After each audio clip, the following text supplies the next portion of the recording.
GOP rivals to battle for breakout moments. We started the first debate with questions on inflation, but the candidates really didn't take the ball and talk about inflation that much. That's what people are seeing and feeling on their kitchen table, and that's what affects their vote. Yeah, they're like, let's not talk about Trump this time. Let's please talk about fucking, attacking Biden or something, which we will be covering, of course. I will be getting there in a brief moment, believe me. I will be getting there and talking. God damn it, I'm stuck on Trump mode. Etiquette Momentum is going to be on as well. I'm going to have him on in the first break once the debate starts. And then we can hear his commentary and analysis. We're not doing the sync shit. I'm just going to go. I'm going to YOLO dog it. I'm going to raw dog it. I'm going to go YOLO mode and show you the debate. Should be protected by fair use. You're walking for your mental health break. Top of the hour ad break is coming. The Biden administration wants you. Oh my God, why is Karl Rove not dead? Why? Why is he still alive? Fucking piece of shit. People, as we've talked about, who can identify what the 3-minute ad challenges break the now. American people are facing. Fluffy, thank you for the 5 gifted subs. Describing where it came from and describing the answer that they have are the people I think that are going to come out ahead more than the people who pick a fight all the time and unnecessarily with the people on the stage. Well, Harold Ford, Carl makes a good point. I mean, wouldn't it be interesting if Republicans actually attacked Joe Biden for a change instead of each other? I told you. Oh, yeah. My faves are all on screen, dude. Every fucking lush and every dipshit dickhead on the Republican side, every demon is here. Kudlow is not drinking alcohol for this wonderful occasion. All right, let's see what... Ron DeSantis, Lockdown University. Vivek Ramaswamy, World Economic Forum Business School. Nikki Haley, Bush War Crime Institute. Tim Scott, Kissless Virgin Meal. Chris Christie, Golden Corral State. Mike Pence, Mother's Closet. Doug Burgum, why am I here? Burgamania! Let's fucking go! Let's fucking go! Burgamania! I want my Burgamaniacs to stand up, dude! Let's fucking go! God damn it! Woo! The real burger head's got to rise up today. Burgum is coming back from that injury that he was resting after he dunked on an unsuspecting blood boy, okay? He's got some big-time bona fides coming in, okay? He's excited. He's a freak. He's got the Burgamaniacs on his side. He is bringing and putting North Dakota on the map. Not too much on the map, hopefully, because if he does put North Dakota on the map, people are going to be like, what the fuck? That's a real state? We should fucking make sure that both Dakotas are merged once again. Why is that a state on its own? So that's obviously a big problem for Doug Burgum in general. Do you understand? The big problem for Doug Burgum, Doug Burzum, we might be united in the Dakotas after tonight with Doug Burgum being the singular governor of the one true Dakota. But having said that, we got a lot of prospects on the ballot. This is the second GOP presidential primary debate, also known as the VP tryouts. Woo! Okay. You know what? Maybe I should have him on right now. Hold on. Let me see what he's doing.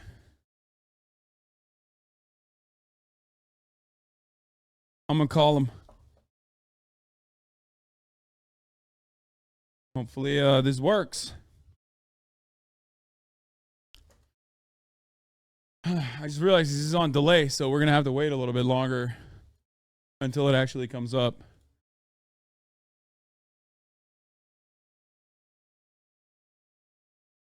Okay. Hello? Am I on stream now? Yeah. Wait, hold on. I got to raise your volume a little bit because your volume's very low. All right. Talk to me. Hello? All right. Hey, everybody. All right, what's up? Is the debate on right now? The debate hasn't started yet, which you, I hope, are going to also watch. I can send you a link to watch it. Yeah, just send me a link. I'll see it. Okay, here's the debate link. Yeah, let's go. Before we get started, how do I say your name? Edingermentum. It's a hard G. Okay. Edingermentum. Ladies and gentlemen, Edingermentum building, one of Felix's buddies. You might know him from his Substack or the Chapo Trap House where he's made appearances. Yeah, that's been great. Yeah. He told me what his name is, but I'm definitely gonna keep forgetting, and I'm gonna fuck it up. English is my second language, so yeah, that's fine. I'm also on a walking treadmill. All right, so you're the election whisperer. Yeah, I got one election right, but the thing is that I got one election right, but I'm the only person who follows elections who isn't an annoying ass liberal. So that is also kind of true. Yes, there's one other guy that I've had on before as well, but most of the people who are like involved in election tracking are unfortunately incredibly petulant libs who end up revealing their true position that Medicare for all is actually bad and blah blah blah. Yeah, they don't have the power of historical materialism and political analysis. That's how I get everything right. I don't believe that, but okay. No, it's true. All right. The Dow was historically materialist. That was Marxism. Okay. Well, regardless, tonight's debate is going to be hosted at the Ronald Reagan Library in Simi Valley, one of the worst places in California, in a sea of contenders. It's like the most cop haven area that you could possibly be in the entire state. And I don't know. We got a lot of contenders. When this starts, when the speaking starts, we'll stop talking and we'll actually watch, and then we'll continue talking during the breaks. But before we get started, what are your expectations from tonight? I don't know if you've been watching the Donald Trump conversation. Oh, his in Michigan. where he was doing like a thing at the National Right to Work Committee organized event, like in someplace in Michigan. Yeah. He's at Drake Facilities, which is a non-union shop. Drake? Drake is hosting him? Yeah, Drake, Drizzy Drake, the rapper. Damn, wow, I can't believe he did that. Yeah. So he's doing that right now. And the debate is about to start. What are your expectations from tonight? Whose performance are you most excited to see? Yeah, well, I want to see if Vivek can kind of because Vivek's performance during the first debate was one of the most hotly debated of all of the contenders. Everybody was excited to see him. And everybody thought he did well, but his numbers have actually gone down quite a bit. He's went from polling at 6% to polling at 3%. So it may be like a flop error for Vivek. His edgers, it's very bad news for his edgers on TikTok.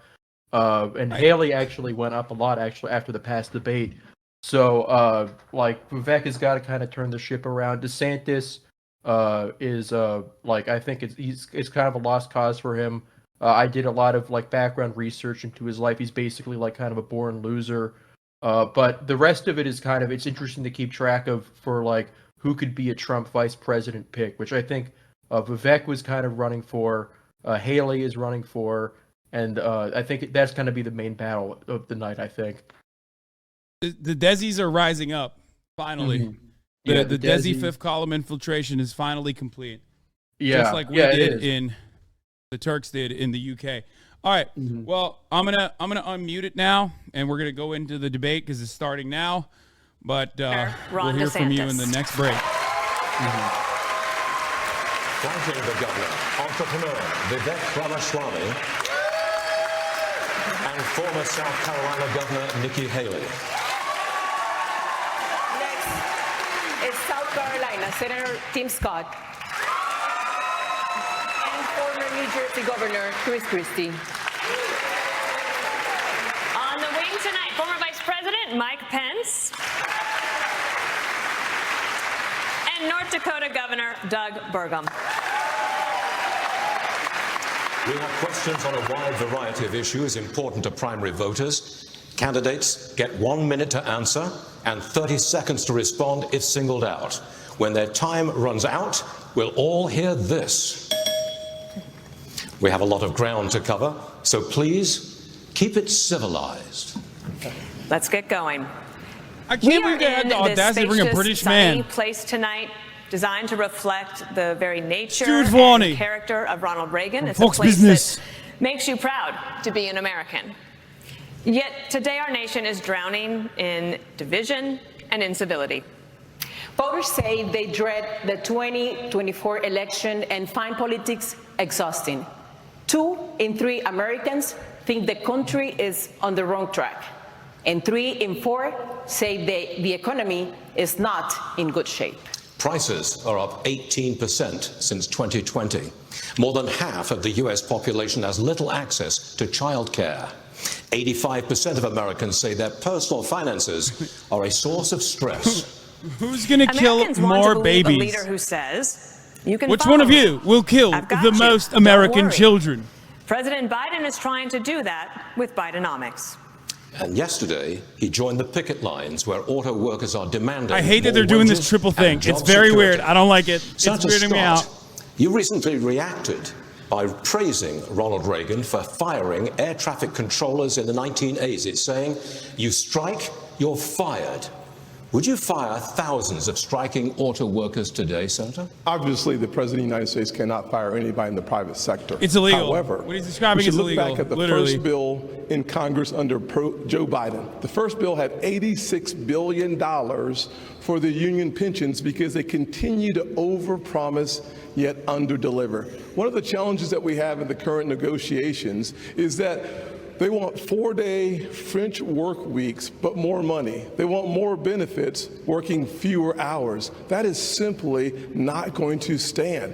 I sat in a finance committee hearing when a widow came before the committee who was promised pensions from the unions, $4,000 a month. Unfortunately, it had been cut to $1,000 a month. We must make sure that we honor the commitments that we make, and one of the ways that we do that, do not overpromise and then underdeliver and leave the taxpayers on the hook. I'll say this, Joe Biden should not be on the picket line. He should be on the southern border working to close our southern border because it is unsafe, wide open, and insecure, leading to the deaths of 70,000 Americans in the last 12 months because of fentanyl. It is devastating. Every county in America is now a border county because fentanyl has devastated Americans in every single state. I will also say 6 million illegal crossings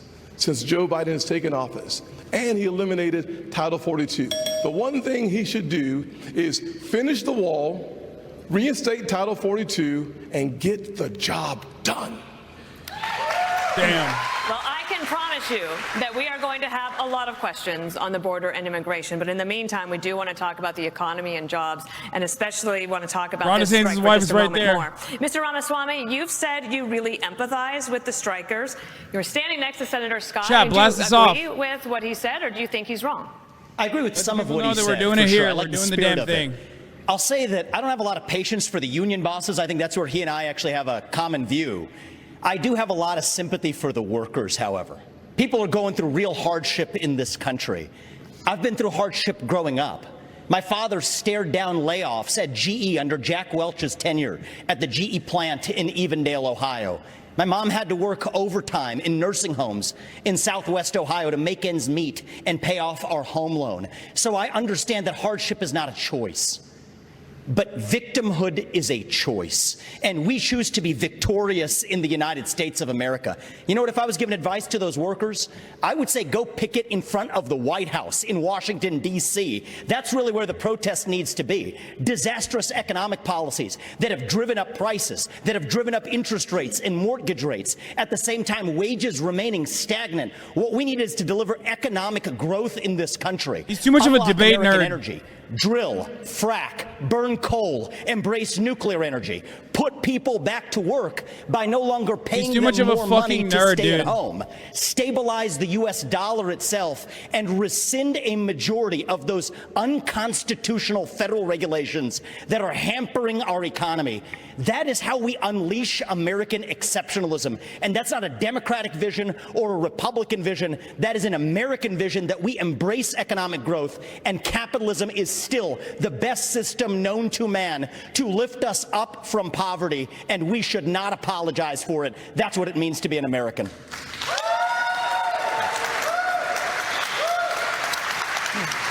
Together, the CEOs of General Motors, Ford, and Stellantis make 336 times the number of rank and file workers. That's just part of a wider income inequality trend in the country. The richest 1% now controls 1/5 of all income. Vice President Pence, last week you said you side with American workers, but you also support how these companies operate. Which is it? Well, thank you for the question. I want to thank Univision and Fox Business for assembling such a wonderful forum. Look, I do disagree with something Tim Scott just said. Joe Biden doesn't belong on a picket line. He belongs on the unemployment line. Oh, nice, dude. I mean, look, I'm from the second leading manufacturing Comedy is illegal in evangelical Christianity, I think. I was governor of the state of Indiana. Good one. We brought 12,000 factories back. He looks to way more America dead during today, our maybe because he's not next to Asa Hutchinson. And I got to tell you, while the union bosses are talking about class warfare and talking about disparity in wages, I have to tell you, I really believe what's driving that is Bidenomics has failed. Wages are not keeping up with inflation. Auto workers and all American workers are feeling it, and families are struggling in this economy. And Joe Biden's Green New Deal agenda is good for Beijing and bad for Detroit. We ought to repeal the Green New Deal, get rid of the mandates and subsidies that are driving American gasoline automotive manufacturing into the graveyard. And beyond that also, as President of the United States, I'll be standing with workers all across America, and I'll be standing for the right to work of every American to join a union or not. We got to repeal Green New Deal as they decide. Senator Scott, you were mentioned. Will you care to respond? Certainly exists. There's no doubt that Joe Biden needs to be fired. That's why I'm running for president. I look forward to being the next president of the United States. I will also say, I know America can do for anyone what she's done for me. It's why we're focusing on restoring hope, creating opportunities, and protecting the America we all love. Growing up in a single-parent household, I wondered if the American dream would work for a kid in the inner city. I've got good news for every single child, whether you're in the inner cities of Chicago or the rural parts of Iowa. America and the dream, it is alive, it is well, and it is healthy. God bless these United States of America. Inner city Chicago, watching the Republican primary debates. I think we need to look at exactly what happened. Biden showed up on that picket line, but why are those workers actually there? It's because of all of the spending that he has pushed through in the economy that's raised the inflation. So when you look at the fact that we are paying higher gas prices, higher grocery prices, $7,000 more a year for families, what we need to do is I came out with an economic plan, eliminate the gas and diesel tax so that they have more money in their pocket. Let's focus on going after middle America and cutting taxes for middle America and collapsing those brackets. Let's get rid of unfair distortions like the state and local tax that they give to wealthy people in blue states and paid by red states. And let's make sure we make the small business taxes permanent. They only made those temporary. They made the corporate taxes permanent. Let's focus on what it takes to get more cash in the pockets of workers. Bro, Nikki Haley is like the inside terrorist, dude. I swear to God. She keeps cutting commentary for Joe Biden. Allow me to. The fuck? She literally. Allow me to. I'm sorry, I have to jump in because we're missing the point, and every other network is missing the point. The reason why people are striking in Detroit is because Joe Biden's interference with capital markets and with free markets. The subsidies, we're subsidizing the automakers and we're subsidizing the cars, and a particular kind of car, not every car. We're subsidizing electric vehicles. And when you decide that we're going to take all of your taxpayer monies, take $1 billion, subsidize a certain type of vehicle, and the batteries come from China. China controls 85% of the rare earth minerals. They're called rare earth because they're measured in parts per million. China is moving 100,000 maybe a little too nerdy. Dial it back. You're sexy. Dial it back. They're literally destroying the planet so that they can make a battery that's in a car subsidized here. That's why they're striking, because they need 2/3 less workers to build an electric car. Joe Biden, this strike is at Joe Biden's feet.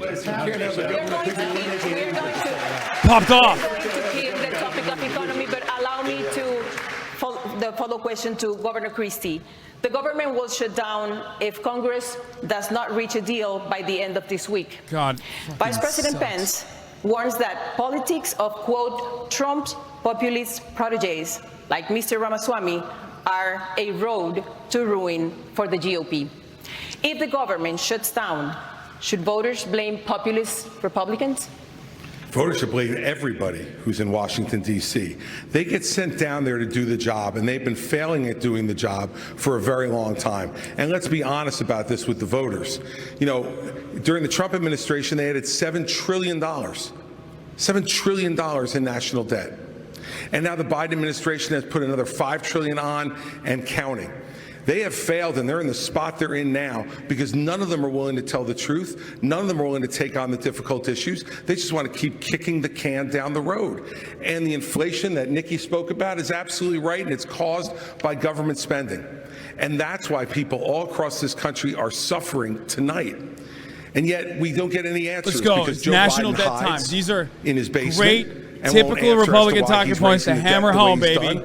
And Donald Trump Everybody hides loves this behind the shit. walls In the post-Trump of his golf world, clubs nobody gives and a won't fuck. show up here to answer questions like all the rest of us are up here to answer. He put $7 trillion on the debt. He should be in this room to answer those questions for the people you talk about who are suffering. And if the government, he's coming for New Hampshire, baby. He's gunning for that second spot. He's going to get 12% of the vote in New Hampshire, and then it's the Christie train. DC, who has failed to do their job and just plays to the grandstand. The next question is for Governor DeSantis. If we want to get things done, here's how we get it done in Washington. We must find a way. Can we please respect the time? What's happening? Governor Chaos. DeSantis, you haven't spoken, please. The people in Washington are shutting down the American dream with their reckless behavior.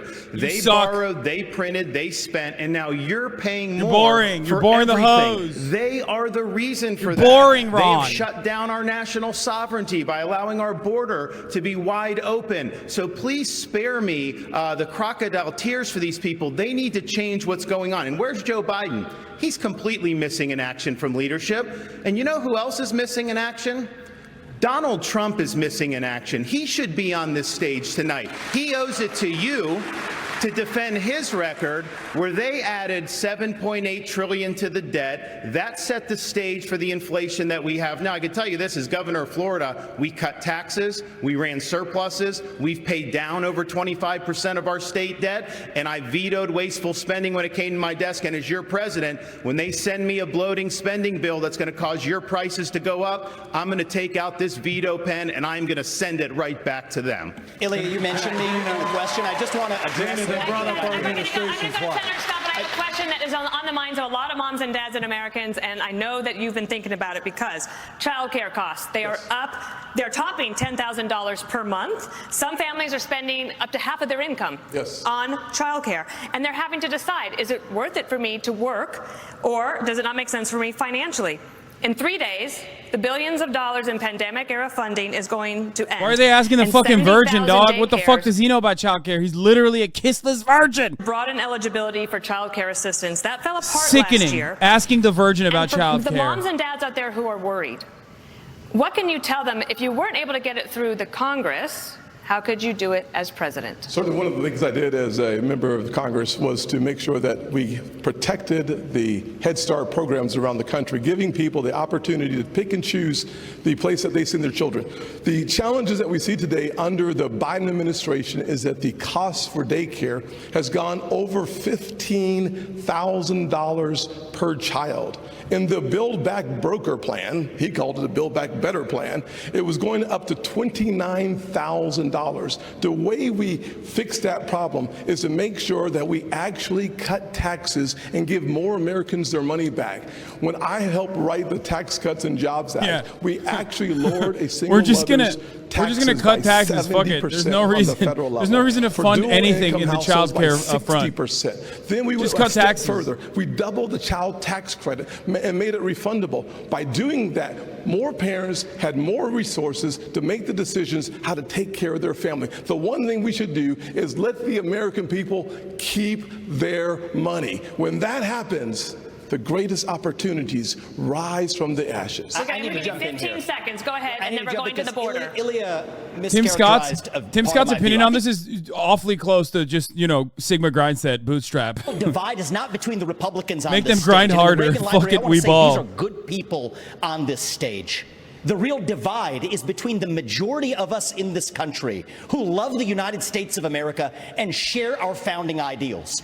free speech, meritocracy, the idea you get ahead in this country not on the color of your skin, but on the content of your character, and the fringe minority in the Democrat Party that has a chokehold over that party. That's the real divide. So this populist versus classical debate is artificial. We need to unite this party. I want to answer the question on child care. We have millions. You have to. It's pretty funny that Doug Burgum has probably never met like a Latino person, I think. And like every single time she speaks, he just cuts her off. He's like, I don't understand what you're saying. Like, is this a different language? Like, I'm just going to keep speaking over you. We passed legislation because child care. We will get you some questions, but you're going to have to let us move on. We are going to the border next. Sorry, I had to Doug. You know what I mean? Like, I had to mute him a little bit. In 1984, President Ronald Reagan said the following. The idea of amnesty for those who have put down roots and who have lived here, even though sometime back they may have entered illegally. 2 years later, President Reagan granted amnesty to nearly 3 million immigrants, something no Democrat or Republican president has done since. Governor Christie, as governor of a non-border state in 2010, you supported a path to citizenship. But when you ran for president in 2016, you flipped, saying immigrants should be tracked like FedEx packages. Where do you stand now on a path to citizenship? Oh my God! 11 million of undocumented immigrants. The problem is that since no one has done anything since we first had this discussion, dude, I didn't even know that. Ago, we're not in a position to be able to do any of that anymore. What we have to do now is first treat this like the law enforcement problem it is. Our laws are being broken every day at the southern border, every day. And Joe Biden and his crew is doing nothing. That is going to be the greatest polling that Chris Christie has ever, by the way, received. Race, they were going to let it go. And we need to have a president who acts like I did as governor, enforce the law. First and foremost. And that means what I'll do on day one is sign an executive order to send the National Guard to partner with Customs and Border Patrol to make sure that we stop the flow of fentanyl over the border, but also to make sure that we send a much different message. We want you here in this country to fill the 6 million vacant jobs we have, but only if you come here to follow the law and only if you come here legally. If you come here illegally, we will apprehend you and we will send you back across the border from which you came. And the fact is that until we set a law and order agenda in this country, not only now, but in the future, we won't be able to continue this. And I'll tell you this, Donald Trump failed on this as well. He said he was going to build a wall across the whole border. He built 52 miles of wall and said Mexico would pay for it. Guess what? I think if Mexico knew that he was only going to build 52 miles, they might have paid for the 52 miles. Thank you, Governor. All right, Governor Haley. Bro, that's so crazy. I can't believe Chris Christie said the FedEx thing. That looks really good for him in the Republican primary for the first time ever, by the way. Coming into the country on a daily basis. In fact, I believe we have a live picture of it tonight. That is happening right now, live. In the last decade, the U.S. has spent nearly $55 billion to address the root causes of migration. But crime, poverty, and corruption, they persist, and the number of migrants is only growing. Are we wasting our money? Well, what happens is when Joe Biden waved the green flag, it told everybody to come. And now we've seen 6 million people cross the border. I love that they're doing this at the Ronald Reagan Library with the context of Ronald Reagan's amnesty program that they're shitting on right now. We need to make sure that we are a country of laws. The second we stop being a country of laws, we give up everything this country was founded on. So we have to secure the border. The way we do that is, first of all, defund sanctuary cities. You see what's happening in Philadelphia right now. It's got to stop. We need to make sure we put 25,000 more Border Patrol and ICE agents on the ground and let them do their job. I spent 400 miles down that border, and I'm telling you, Border Patrol agents aren't allowed to do their job. Let's go back to remain in Mexico policy. Instead of catch and release, let's go to catch and deport. What about what about the aid that federal taxpayers are paying to deal with the root causes? It's not working. The only aid that we should be spending right now is to secure the border, the southern border, the northern border, period. You would cut we off need aid to to the keep region? Americans safe, and right now Americans are not safe. Only when we fix the immigration system, only when we get the border secure, should we ever look at putting any more money into this. Our money should be about keeping Americans safe. We're not doing that. Joe Biden's not doing that. And you mentioned Congress and shutting down government. I'll make it clear. We have to change the budget process. In 4 years, in 40 years, Congress has only delivered a budget on time 4 times in 40 years. If they don't keep the government open, they should not get paid. No pay, no budget. That's the way we should have it. Governor DeSantis, we have a question for you. Governor DeSantis, China invested $12 billion in Latin America just last year. They signed strategic partnerships with 7 countries, including Mexico.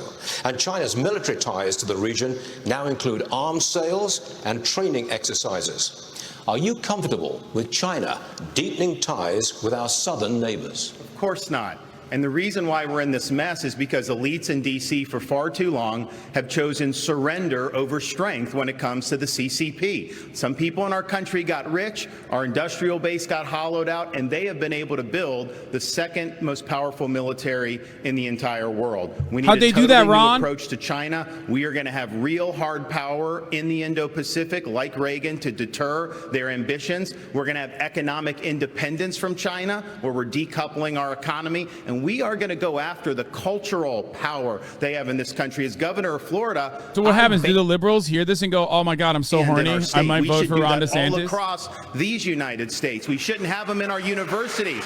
We shouldn't have Confucius Institute. Wait, what? So you see a country in decline. Our power's in decline.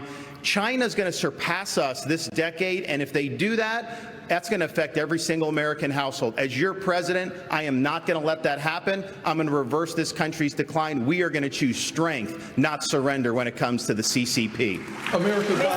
Did you just say we're banning the Chinese from our universities? Universal deportation for all undocumented immigrants and their children, even if the children are citizens of the United States. Under what legal premise will you expel U.S. citizens? So the first thing I want to say is I agree with everything. The Republicans on the stage are on the right side of this issue. Militarize the southern border, stop funding sanctuary cities, and end foreign aid to Mexico and Central America to end the incentives to come across. But I do go a step further. You're right about that, Ilya. I favor ending birthright citizenship for the kids of illegal immigrants in this country. Now, Dog! will howl Dog, you're brown! What the fuck? The difference between me and them is I've actually read the 14th Amendment. What it says is that all persons born or naturalized in the United States. Bro, you are not a part of the team, dog. You are not a part of the team. The people that want to do that want you out too. The kid of a Mexican diplomat in this country enjoys birthright citizenship. Not a judge or legal scholar in this country will disagree. Boys, I'm losing it. I'm losing my citizenship if Ramaswamy becomes president. Then neither does the kid of an illegal migrant who broke the law to come here. And as the father of 2 sons, it is hard for me to look them in the eye and say you have to follow the law when our own government fails to follow its own laws. That's how we really go the distance and solve this problem and restore the rule of law in the United States of America, because that is part of what it even means to be an American. Senator Scott, you oppose ending birthright citizenship. What does Mr. Ramaswamy have wrong on that issue? Yeah, there's no doubt the fact that when you think of the Constitution and the 14th Amendment, it was certainly written as it relates to slavery, not as it relates to illegal immigration. It's been applied to illegal immigration. So the challenge that we face is, in fact, one that has to do with whether or not the people that come here are under the jurisdiction of our laws. And frankly, if you come here illegally, you are not. Now, so dude, every debate devolves into who's going to murder more immigrants. It's crazy to me. Of the Constitution, I think it's simple that clearly it was designed for. He's like, they have no laws. Like you're not supposed to be protected under our laws, which they are. When we have a conversation about undocumented migrants, asylum seekers are absolutely protected under the law, for the record. It is the law to protect them. I appreciate that, because last they have rights. Everyone has rights. Bought and paid for. And I thought about that for a little while and said, you know, I can't imagine how you can say that knowing that you were just in business with the Chinese Communist Party and the same people that funded Hunter Biden millions of dollars was a partner of yours as well. It's not nonsense. So look, here's what I want to respond. These are good people who are tainted by a broken system, and it's not the fault of anybody who's in politics. Some of us are tainted. Excuse me. Thank you for speaking while I'm interrupting. While I'm speaking. You said if I may finish. You can't be on both sides. Gentlemen, you'll have your turn. One of the challenges we should have please focus on the issues that matter. We know we do business in China. Everybody knows that. If I may address, focus on holding Joe Biden accountable. That's what we need to be focusing on. I actually agree with Ron DeSantis. Everybody speaking at the same time, no one can understand. Exactly. Ooh, so Vivek, you're going to get dumb. On China. When every other CEO I agree with Ron the Chinese DeSantis, market, loser. you know what I did with my first company? We opened a subsidiary in China. But you know what I did that was different than every other company? We got the hell out of there. And when I started my next company... Oh, never mind. He just did it for a little bit. Never mind. Right when I started my next company, Strive, to compete against BlackRock, excuse me, to compete against BlackRock, I made a commitment that we would never do business in China. And I will say something. Yes. I think you have more than time to explain your point. Well, if I was interrupted by a lot of people here, and I want to be respectful because I believe these are good people, but I do not believe in these. We're sitting here in the Reagan Library. Yes, I wish you in would the honor of Ronald Reagan's library, if I may. From one admirer of Ronald Reagan to another. From one admirer of Reagan to another, we cannot sit here and violate Reagan's 11th commandment. I want to hear about. Bro, this is so bad. Have a policy debate. What's going on? Let us have a policy debate. Let's have about their records. Let's have a policy debate. And the right answer is we need to declare independence from China, and I will see that through. Vice President Pence, in 2017, the Trump-Pence administration canceled DACA, which put the legal status of 600,000 Dreamers in the hands of the courts. Dreamers work and they pay taxes. As president, if the Supreme Court ends DACA, would you work with Congress to reach a permanent solution for Dreamers? Well, first, let me say I'm glad Vivek pulled out of his business deal in 2018 in China. That must have been about the time you decided to start voting in presidential elections. So, okay, Pence. So, let me speak. Damn, they didn't even hit in that audience. These guys don't appreciate good commentary. I negotiated the Remain in Mexico policy with the Mexican government. We used economic power to bring the Mexican government to the table. We built hundreds of miles of border wall. And despite what's said here today, we reduced illegal immigration and asylum abuse by 90%. And as president, to be fair, that doesn't really matter. Most Trump hogs don't care. The truth is, we need to fix a broken immigration system, and I'll do that as well. But first and foremost, a nation without borders is not a nation. And we have to secure the southern border of the United States of America. I know how to do it, and we will do it again. Let me say one other thing about China. Let me say one other thing about China. Would you negotiate with Congress to give a solution to the problem that Dreamers have right now? They are on a limbo. Well, let me tell you, I served in Congress for 12 years, although it seemed longer. But, you know, something I've done different than everybody on this stage is I've actually secured reform in Congress. You know, Ron, you talk a really good game about cutting spending, but you've increased spending in Florida by 30%. When I was a member of Congress in 2006, right after Hurricane Katrina, Dana, you remember it, we stood our ground. I led House conservatives. We cut $100 billion out of the federal budget. It can be done, but as I said in the last debate, I'll say again, this is no time for on-the-job training. I'm going to be ready on day one to get Congress to step up, secure the southern border of the United States, build a military fitted to our times, and we're going to get spending in Washington, D.C. under control once and for all. On the other side of this break, and I propose to go to a break. How will these candidates make America safer as rising crime plagues our cities? Debate night continues in moments. Yo, are you there? Yeah, I'm back. All right. So, what do you? How do you feel about that? I mean, right off the bat, I mean, as a burger maniac, I do feel like he didn't get a lot of speaking time at all. Like he looked fantastic. He looked as fantastic as usual. He looked like sexy Brezhnev. It was like really everything all the burgomaniacs want. Yeah, America needs like a sexy president with bushy eyebrows. Like that shit needs to come back. And he should be president for like 40 years, and then we should fall apart. We need to have a Brezhnev. I would go so hard for him. I'd be part of his KGB. Yeah. He's gonna unite the Dakotas. Okay, so everyone's performance is I mean, I don't know. They're definitely it's bad, but they definitely dialed back. Yeah, all the planned Vivek pot shots, that was kind of sad. Yeah. Mike, it's always fun to see Mike Pence try to get in on the action because despite being a radio guy, he is the least charismatic person alive. He wasn't getting shit from them. They didn't like anything he was saying. They thought the audience did not give a fuck. Which is wild because they presented this as at least the Republican strategists that I was listening to presented this as a much more sane debate in comparison to the former the previous Fox News one. So that's supposed to be Mike Pence's crowd, and no claps for that kind of thing. I mean, they're gonna eat up whatever Nikki Haley puts down, it seems.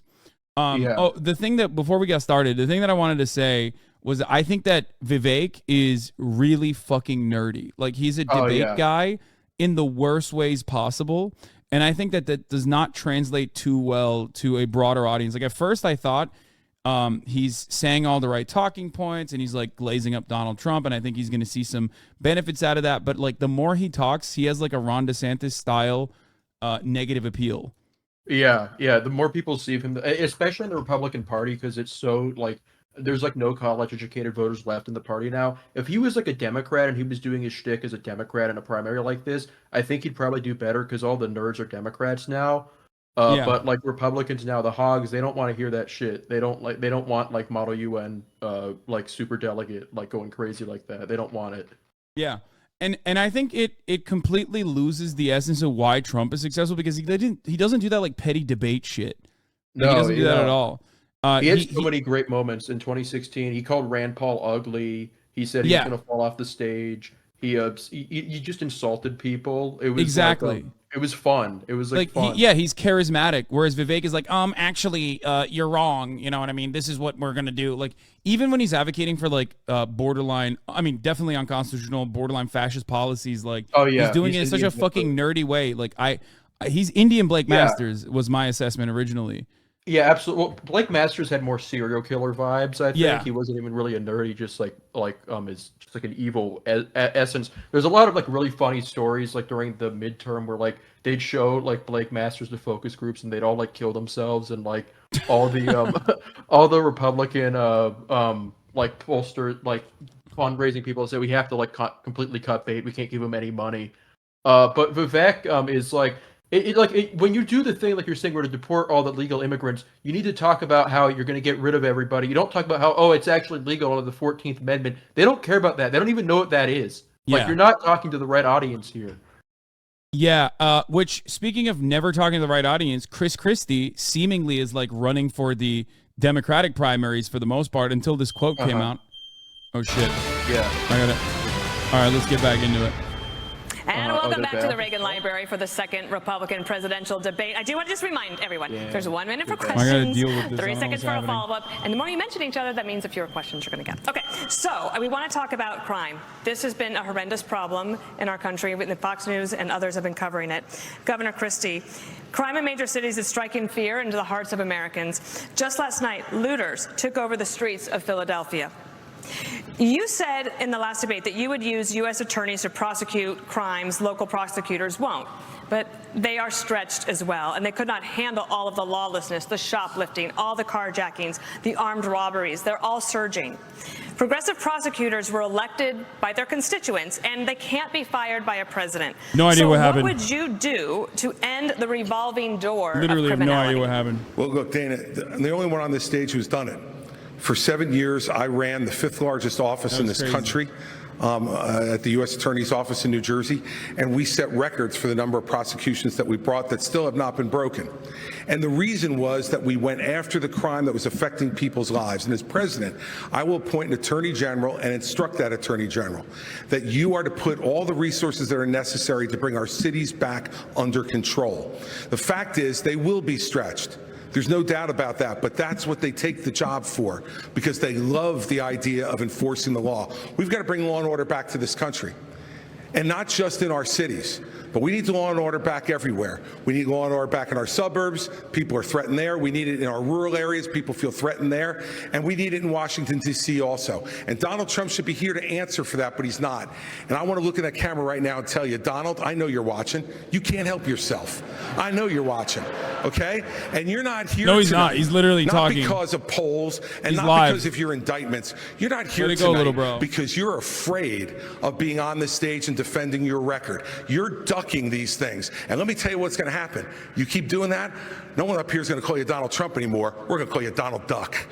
All right. Oh, God. Oh, no. You fired a couple of prosecutors in your state, but as governor, as president, you would not have the ability to do that. How do you think about dealing with the root causes of crime, especially this revolving door of the criminals that just get out and come back and commit another crime? Well, the crime in these cities is one of the strongest signs of the decaying of America. We can't be successful as a country if people aren't even safe to live in places like Los Angeles and San Francisco. Just being in Southern California over the last couple of days, my wife and I have met 3 people who have been mugged on the street, and that would have never happened 10 or 20 years ago. Bro, he's always in meeting Florida, people. We back the blue. We support the men and women of law enforcement. They are keeping us safe. We have a 50-year low. He's always in the meeting crime people rate. that And conveniently. yes, when I had 2 progressive prosecutors that weren't following the law in Florida, I removed them from their posts, and the people of Florida are safer as a result of it. As president, I will use the Justice Department to bring civil rights cases against all of those left-wing Soros-funded prosecutors. We're not going to let them get away with it anymore. We want to reverse this country's decline. We need to choose law and order over rioting and disorder. On a related subject, Governor Haley, there's a nationwide policing shortage.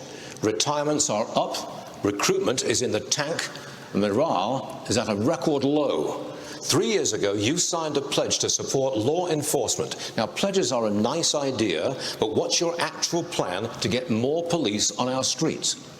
Well, and I actually did it in South Carolina, too. You know, what we knew in South Carolina was you take care of those who take care of you.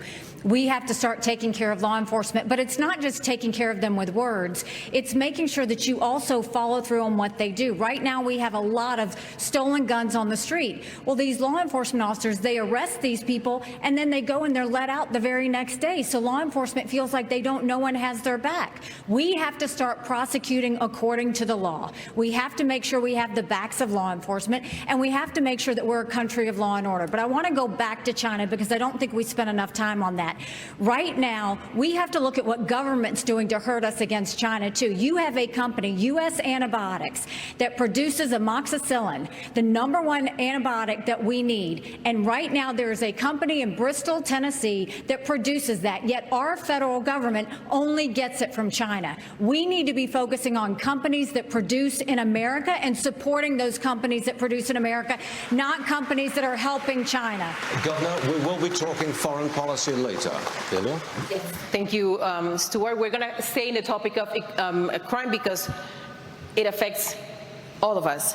Governor Burgum, for the first time ever, a Univision poll found that mass shootings and gun safety are one of the most important issues for Latino voters. Bro, she's like... Mental health concerns are not unique to the United States. She's like the insider but there. Gun violence is. What is your specific plan to curb gun violence?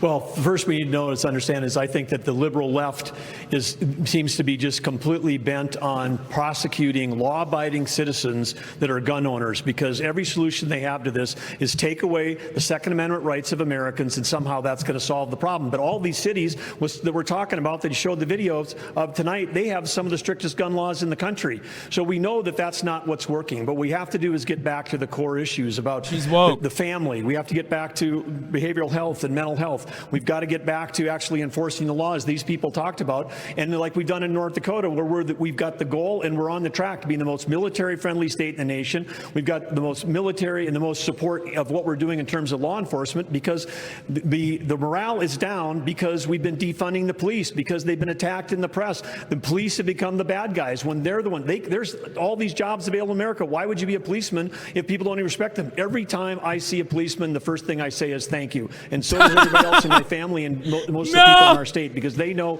we have to respect the people he's doing the meme. Defending us every single day. Can I answer the question on mass shootings? Mr. Ramaswamy, he said every time I see one, I suck them real hard. 90% suck the soul out of their dick. Is seized at official border crossings, and 57% of the smugglers are U.S. citizens. How would you stop fentanyl brought into the country, mostly by U.S. citizens, through ports of entry? Damn, there's two sides to this, and we have to be very honest about it. One is we do have to seal that southern border. Building the wall is not enough. They're building cartel-financed tunnels underneath that wall. Semi-trucks can drive through them. We have to use our own military to seal the Swiss cheese of a southern border. But we also have to be honest. There's a demand-side problem in this country, too, a mental health epidemic. I met a family in Kill the Iowa. drug Two consumers. parents, Kathy and Derek. Faster. They lost their son, Sebastian, 17 years old. He bought Percocet on Snapchat, and then he died. Why did he die? Because it was laced with fentanyl. That is closer to bioterrorism, not a drug overdose. That is poisoning. So it is our job to make sure that never happens. But it's also our job to make sure that 17-year-olds don't turn to Percocet via Snapchat. We have to bring back mental health care in this country, not with pump-in pharmaceuticals, but with faith-based approaches that restore purpose and meaning in the next generation of Americans. Many of them are getting it through social media. And this isn't a Republican point or a Democrat point, but if you're 16 years old or under, you should not be using an addictive social media product, period. This is something that we can both agree on, and we can revive both the mental health of this country while stopping the fentanyl epidemic that will kill more people this year than who died on 9/11. And I refuse to be a passive bystander sitting in the White House like the hollowed out husk of a current president we have. We will step up and address this problem to he said he's banned his Snapchat and TikTok, which I'm on board with. Which is weird because he has a TikTok account. Commander-in-Chief, I'm going to use the U.S. military to go after the Mexican drug cartels. They are killing our people. And the stories that I've seen in Florida, we had an infant, 18 months. Parents rented an Airbnb. And apparently the people that had rented it before were using drugs. The infant was crawling, the toddler was crawling on the carpet and ingested fentanyl residue and died. Are we just going to sit here and let this happen, this carnage happen in our country? I am not going to do that. So I guarantee you on day one, this border is going to be a day one issue for me as president. We're going to declare it a national emergency. Yes, we'll build the wall. We'll do remain in Mexico. But those Mexican drug cartels are going to be treated like the foreign terrorist organizations that they are. President Pence. All right, Vice President Pence. We're going to move on to a different issue. Hold on, sir. Vice President Pence. $5 billion. Just last month, Why does Ron DeSantis needs to stay away from baby-related personal anecdotes? He just comes across like such a weirdo every time. Also made that same promise in 2016. And at that time, Trump-Pence had congressional majorities for at least the first 2 years. And you did not deliver on that promise. So Obamacare, right now, it is more that baby was a cop. than ever. As a cop Why baby. should Americans trust you if you become president to fix that? Or is Obamacare here to stay? Well, first, let me speak to the mass shootings issue, and then I'll answer that question. It's an important one, Dana. Look, I'm someone that believes that justice delayed is justice denied.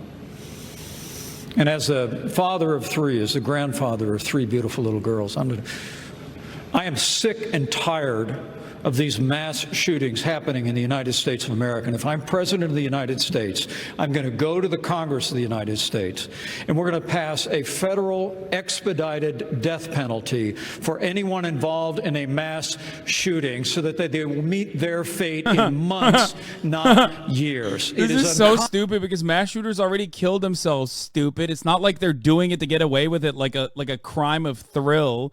Rest of his life behind bars in Florida. He's like, we're going to shoot mass shooters extra hard. Justice and send a message to these would-be killers that you are not going to live out your days behind bars. You're going to meet justice in this system. But does that mean Obamacare is here to stay?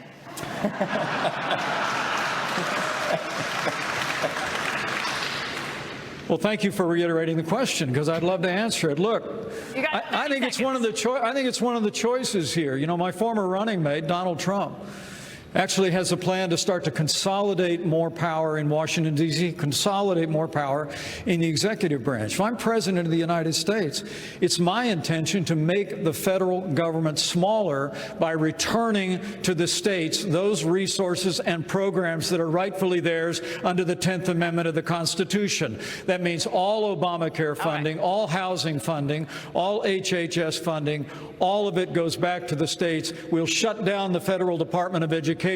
Will allow states to innovate. We're going to revive federalism in America, and states are going to help bring America back. Stu, go ahead. May I remind everyone to keep within their time frame so that we can get as many questions in as possible. This question for Governor DeSantis. Over 26 million Americans don't have insurance coverage. Governor DeSantis, 2.5 million of them are in your state. That's worse than the national average. Can Americans trust you on this?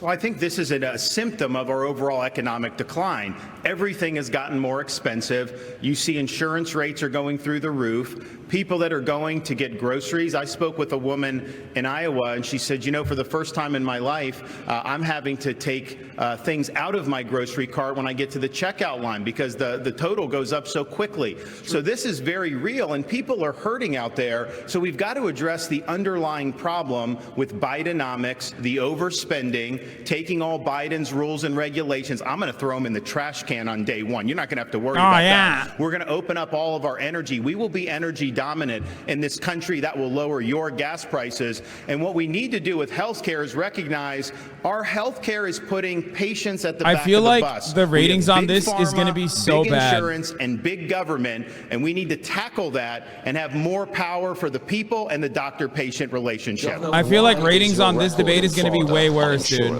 Worse than the national average.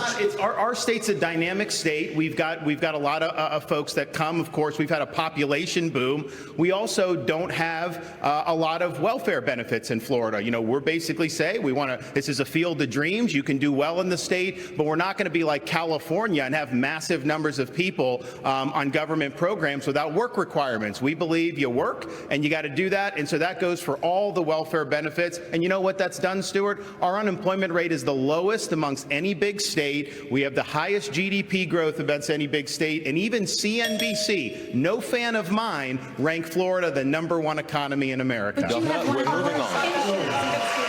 the topic of healthcare, Governor Haley, healthcare is the leading cause of bankruptcy for American families, accounting for 2/3 of all personal bankruptcies. As president, how you protect Americans who get sick from financial ruin? First of all, how can we be the best country in the world and have the most expensive health care in the world? We have an issue. My mom was in the hospital, and when she was in the hospital, they tried to bring her a couple of Tylenol, and she said, I don't need it. Top of the hour ad break. Because you're paying for it anyway. Why is it that when we got the bill, the insurance company and the hospital negotiated the bill for her without her having anything to do with it? Subscribe if you want to see it. President, we will break all of it. For $5 off for free or get gifted a sub. Here's the 3-minute ad break now. To the PBMs, to the pharmaceutical companies. We will make it all transparent, because when you do that, you will realize that's what the problem is. Second thing is you've got to deal with tort law.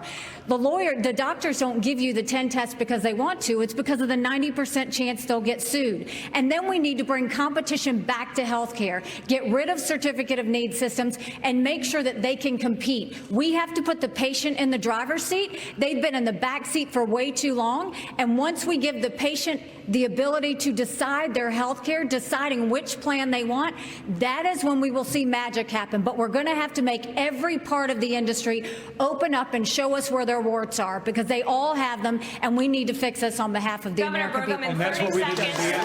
Do you have a better way in 30 seconds? Well, yes, we're not talking about the real problem ever. We talk about why do we have the most expensive health care in the world? It's because the federal government got involved the same way they did with EVs, and they said, we're going to subsidize a particular kind of software back in 2008 under Obama, and they said, hey, we're going to do this. It's going to make everyone more productive. All of you that are watching have been to a doctor's office when the doctor's got his back to you and their hands on a keyboard. The only industry in the world that's ever absorbed $1 trillion of IT and became less productive, they saw less patients per day is U.S. healthcare because they were subsidizing a certain kind of technology. It wasn't about improving healthcare. It was about picking winners and losers. Every time the federal government's involved, whether it's higher education, healthcare, or now the auto industry, things get more expensive and less competitive. That was a great transition because we are going to move on the future of education in America. What's the government's role in finding a way forward? The second Republican debate rolls on. Okay, it's getting worse. I feel like the debates are getting worse. Not gonna. It's just, the points are getting worse overall. Are you there? Oh yeah, I am. Sorry, I did have it muted. Yeah, the Univision moderator is actually asking a lot of good questions. Like, credit to her. Like, honestly. Yeah, she's woke. She's secretly. At first, I thought I was gonna make a joke, like, oh, she's woke because she's like a brown woman. But no, like actually, she's doing a good job. Yeah, she's the one who also comes in with like factually accurate takes, which is odd. Like, like before the question, she'll be like, American citizens are actually trafficking the fentanyl over the border. Like, how are you going to deal with that? Yeah. Which is not something that you would ever expect from a Republican debate, because while it's factually accurate, what's up? Our Fox. Yeah, exactly. Even though it's factually accurate, it's precisely not what you would expect to hear from the Republican debates. So, not that it matters, because like they keep avoiding talking about it. They just like jump over it immediately and move on to whatever the fuck they want.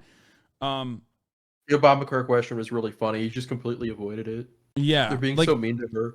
They haven't really mentioned a single. They haven't really answered a single one of the questions. It's just like it's like a talking point machine, which I guess like makes sense. That's what it's supposed to be for the most part.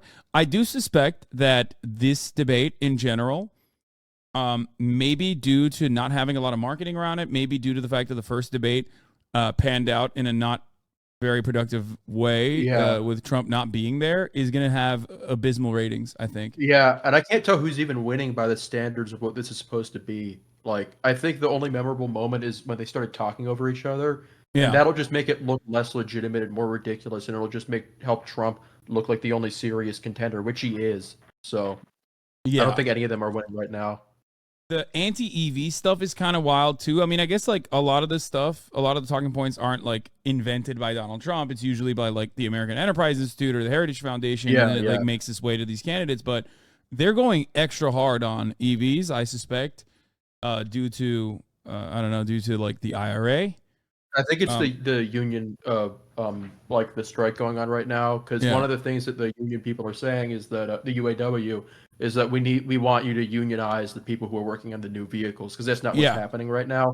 And they're they're like lying about that, and they're saying, oh, the electric vehicles are taking away the jobs. It's like, no, it's a point of contention, but it's not like an actual issue. Well, as far as parts goes, they're not technically wrong. Like, obviously EVs will have less parts.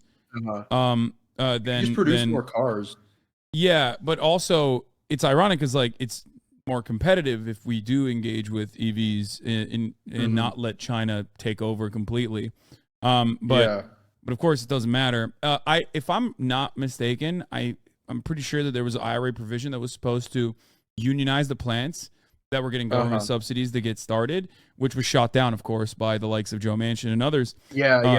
Internally in the Democratic Party, which would have been a major opportunity for the Democrats to hammer on that, like, no, these are good union jobs as well. Even though under a fantasy Republican administration, let's say something similar happened, which would never happen in the same way, but the manufacturing facilities being opened up all around the country, battery facilities being opened up all around the country would be constantly talked about. Constantly.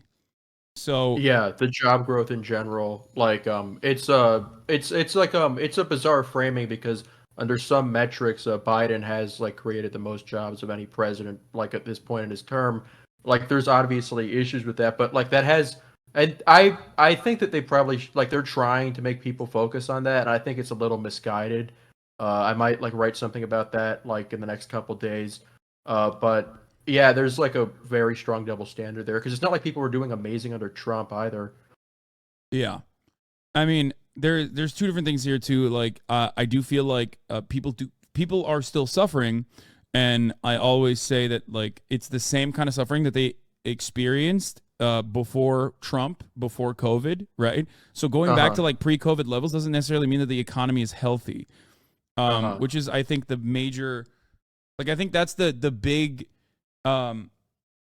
point that like a lot of the neoliberal economists don't comprehend whenever they're like, why can't the stupid workers realize that like Biden has done a phenomenal job? Oh my God, that is just so, it's awful. They're so like, I can't even say that like they're lying, because they've gotten so like wrapped up in that idea that they've created entire like sociological theories about it. It's like people have just lost money, man. Like people are going, like people are poorer than they were over the past 2 years. Yeah, it's like, it's not like some great mystery, and like it's not really his fault, but like that's just a fact of life. But they don't really seem to be all that pragmatic, which is ironic because that's what they say that they are. Yeah. All right. Well, it's getting started again. Your home state still has not enacted universal school choice, and even the current expansion won't be fully implemented until 2027. Parents can't wait 4 years for a fix. So what would you do right now? Well, and school choice isn't the only answer, but I'll tell you it's not out of a lack of trying that we didn't try and get school choice in South Carolina.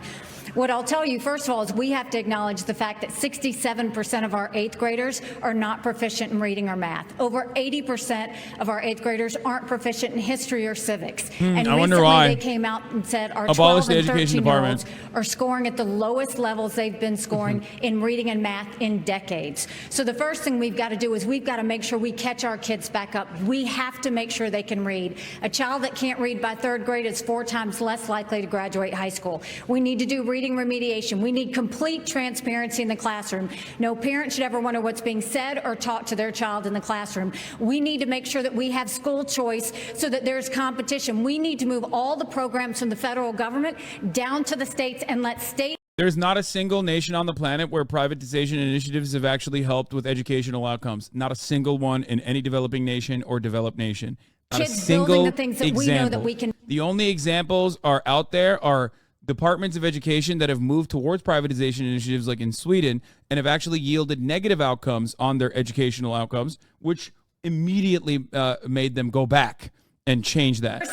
On digital literacy and on making sure that our kids know what they need to do to have the jobs of the next generation. On the subject of education, a question for Governor Christie. Students in your state are getting high marks on their report cards, but minorities are not doing well with math and reading. Black and Hispanic students averaging 29 points lower than white students in New Jersey. Would you address minorities first? You have to address all students. And look, in our state, Stuart, frankly, before I was governor, that gap was close to 50%. And what we did was institute more charter schools and more Renaissance schools and more public school choice in New Jersey with innovative solutions in cities like Camden, where now we took what was the worst school district in America during my time, and we have now increased that by nearly 40% in terms of their proficiency. It can be done when you give people choice. But let's tell the truth to everybody about what this is. This public school system is no longer run by the public. It is run by the teachers' unions in this country. Randy Weingarten and her crew are absolutely strangling. They are taking the worst of their members and defending them rather than advocating for our kids.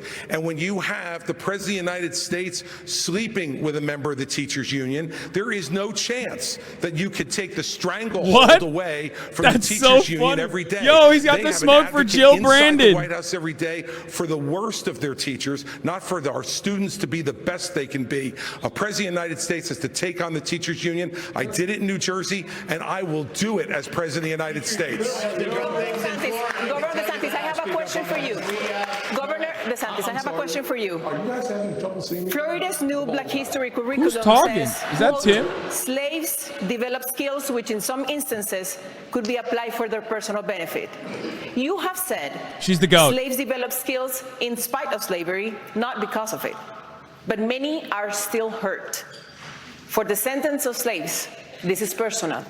What is your message to them? So first of all, that's a hoax that was perpetrated by Kamala Harris. We are not going to be doing that. Second of all, that was written by descendants of slaves. These are great Black history scholars, so we need to stop playing these games. Here's the deal. Our country's education system is in decline because it's focused on indoctrination, denying parents' rights. Florida represents the revival of American education. We're ranked #1 in the nation in education by U.S. News and World Report. My wife and I, we have a 6, 5, and 3-year-old. This is personal to us. We didn't just talk about universal school choice. We enacted universal school choice. We didn't just talk about Parents' Bill of Rights. We enacted the Parents' Bill of Rights. We eliminated critical race theory, and we now have American civics and the Constitution in our schools in a really big way, just like President Reagan asked for in his farewell address back in 1989. Florida is showing how it's done. We're standing with parents, and our kids are benefiting. Senator Scott, you oppose to these new standards. What is your message for Governor DeSantis? There is not a redeeming quality in slavery. He and Kamala should have just taken the one sentence out. America has suffered because of slavery, but we've overcome that. We are the greatest nation on earth because we faced our demons in the mirror and made a decision. So often we think that all the issues, you talked about crime and education and healthcare, we always think that those issues go back to slavery. Here's the challenge though. Black families survived slavery. We survived poll taxes and literacy tests. We survived discrimination being woven into the laws of our country. What was hard to survive was Johnson's Great Society, where they decided to put money, where they decided to take the black father out of the household to get a check in the mail, and you can now measure that in unemployment, in crime, in devastation. If you want to restore hope, you've got to restore the family, restore capitalism, and put Americans back at work together as one American family. Our nation continues to go in the right direction. It's why I can say I have been discriminated against, but America is not a racist country. Never, ever doubt who we are. We are the greatest country on God's green earth. And frankly, the city on the hill needs a brand new leader. And I'm asking for your vote. I'm going to have a question for you, Mr. Ramaswamy.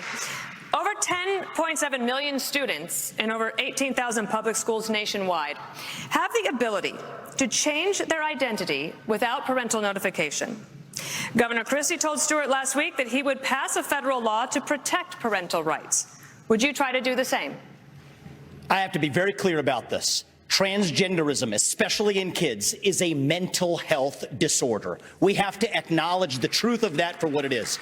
I met 2 young women early in this campaign. Specifically on parental rights in schools. Parents have the right to know. And you know what the hypocrisy of this is? Even New Hampshire failed to actually get past a piece of legislation here. The very people who say that this increases the risk of suicide are also the ones saying that parents don't have the right to know about that increased risk of suicide. And I'm sorry. No, it's the increase of risk of suicide comes from not getting proper medical care, which you're trying to shut off. Compassion that is cruel. These guys are the worst with the trans issues, especially. Like campaign, they literally use the now regret getting double. They use the restrictive processes that they put forward as like the reason as to why they should further harm the people.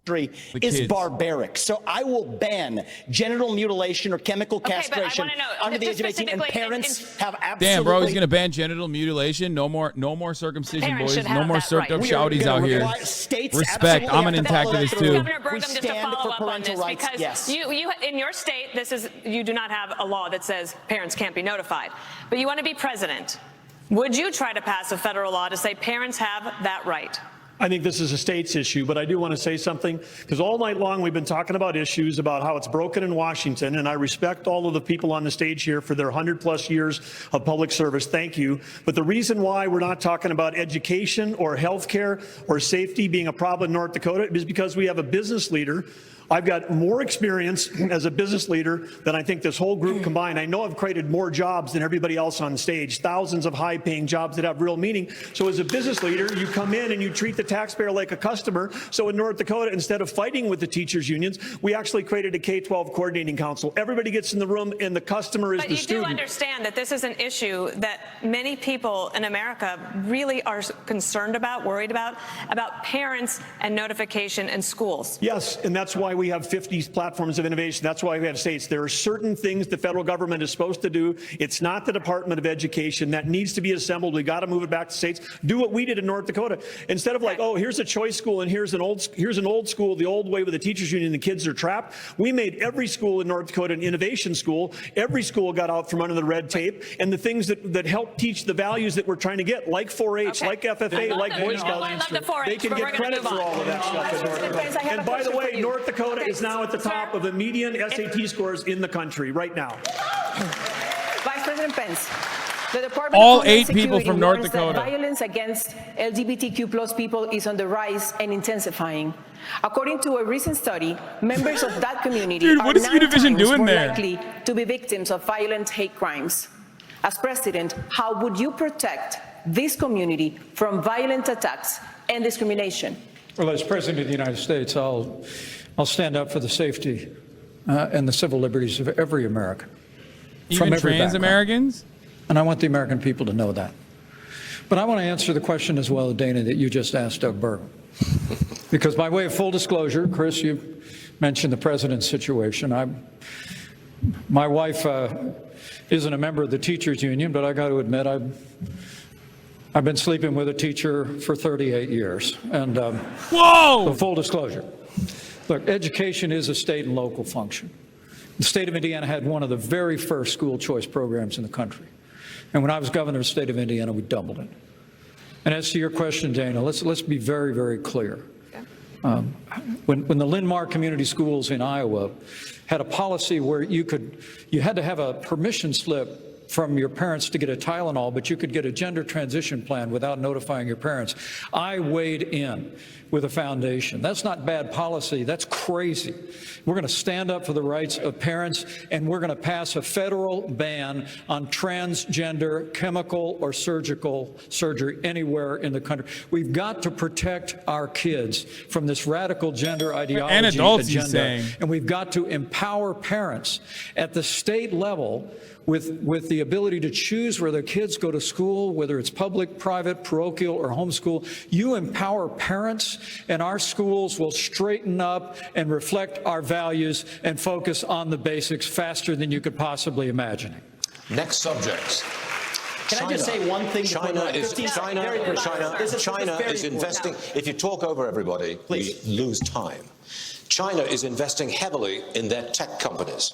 $280 billion every year on semiconductor research and development. That is 1 CHIPS Act per year. Governor DeSantis, you say companies like Google and Meta have too much power. Doesn't going after them give China an edge?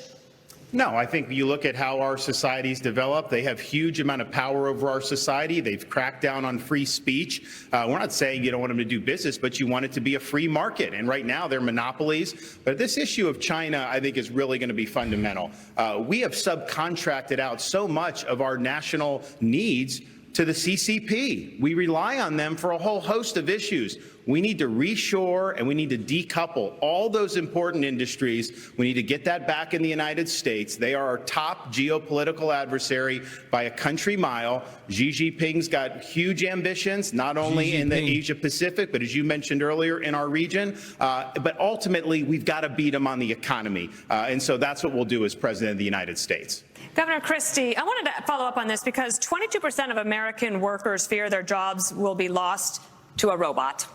And you said in the past that the free market is the way to go. Would you retrain workers who lose a job to artificial intelligence, and to do what?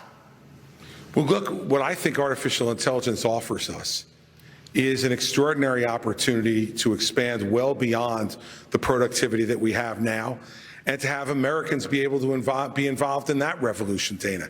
You know, each time we have shown incredible innovation and progress in this country.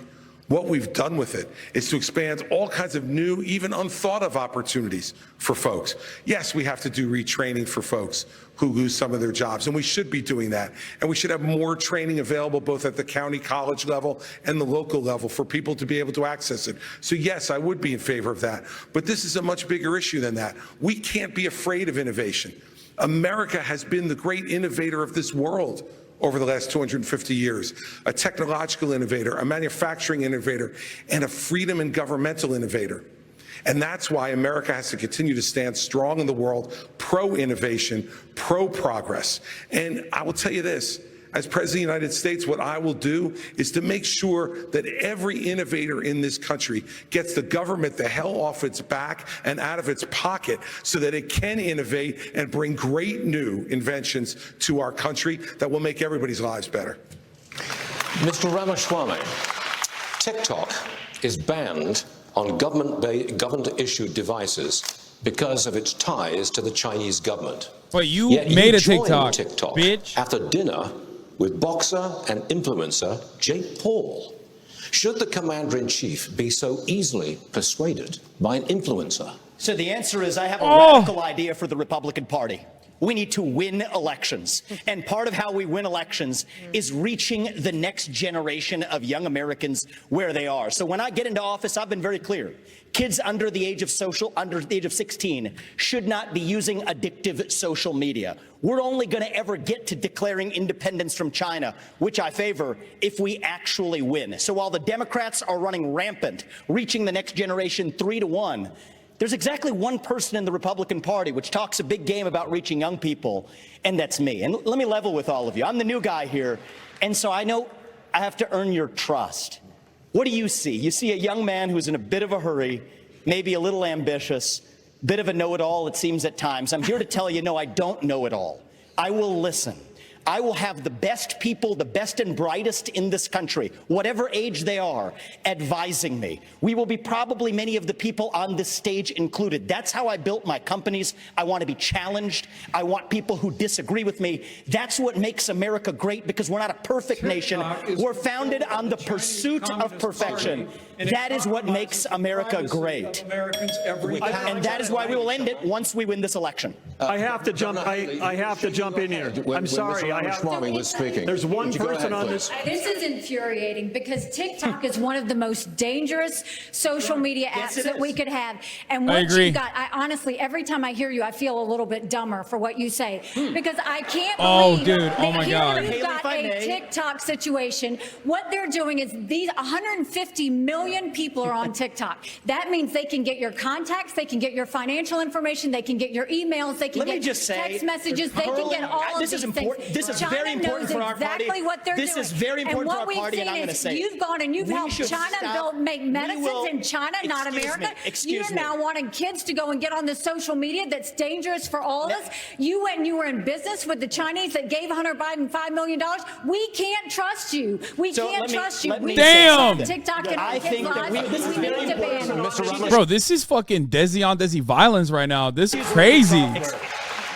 You have 15 seconds, Mr. Ramaswamy. Yo, Nikki Haley is kind of nice with Republican Party if we're not sitting here hurling personal insults and actually have a legitimate debate about policy following Reagan's 11th Commandment in his honor. And the answer is that is 11th Commandment makes our country strong. And I believe in these people.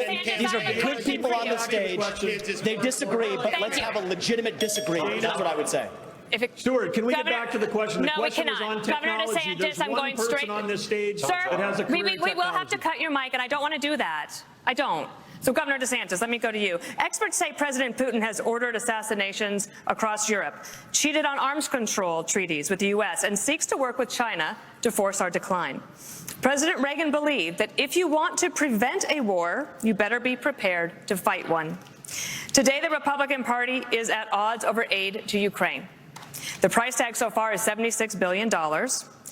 But is it in our best interest to degrade Russia's military for less than 5% of what we pay annually on defense, especially when there are no U.S. Will the liberals consider that this is their position as well? End this war. Will the liberals in the chat consider that? We are not going to have a blank check. We will not have U.S. troops, and we're going to make the Europeans. That was Chris Murphy who said that, by the way. They've sent money to pay bureaucrats' pensions and salaries and funding small businesses halfway around the world. Meanwhile, our own my controversial take is that that funding part is not bad, actually. Even have control of our own even though that's territory. conditional and it's gonna fucking it's just gonna come with austerity and control. Before we even worry about all these other things. And I watch these guys in Washington D.C. and they don't care. I don't give a shit that they're funding Ukrainian small businesses. Like, I don't care.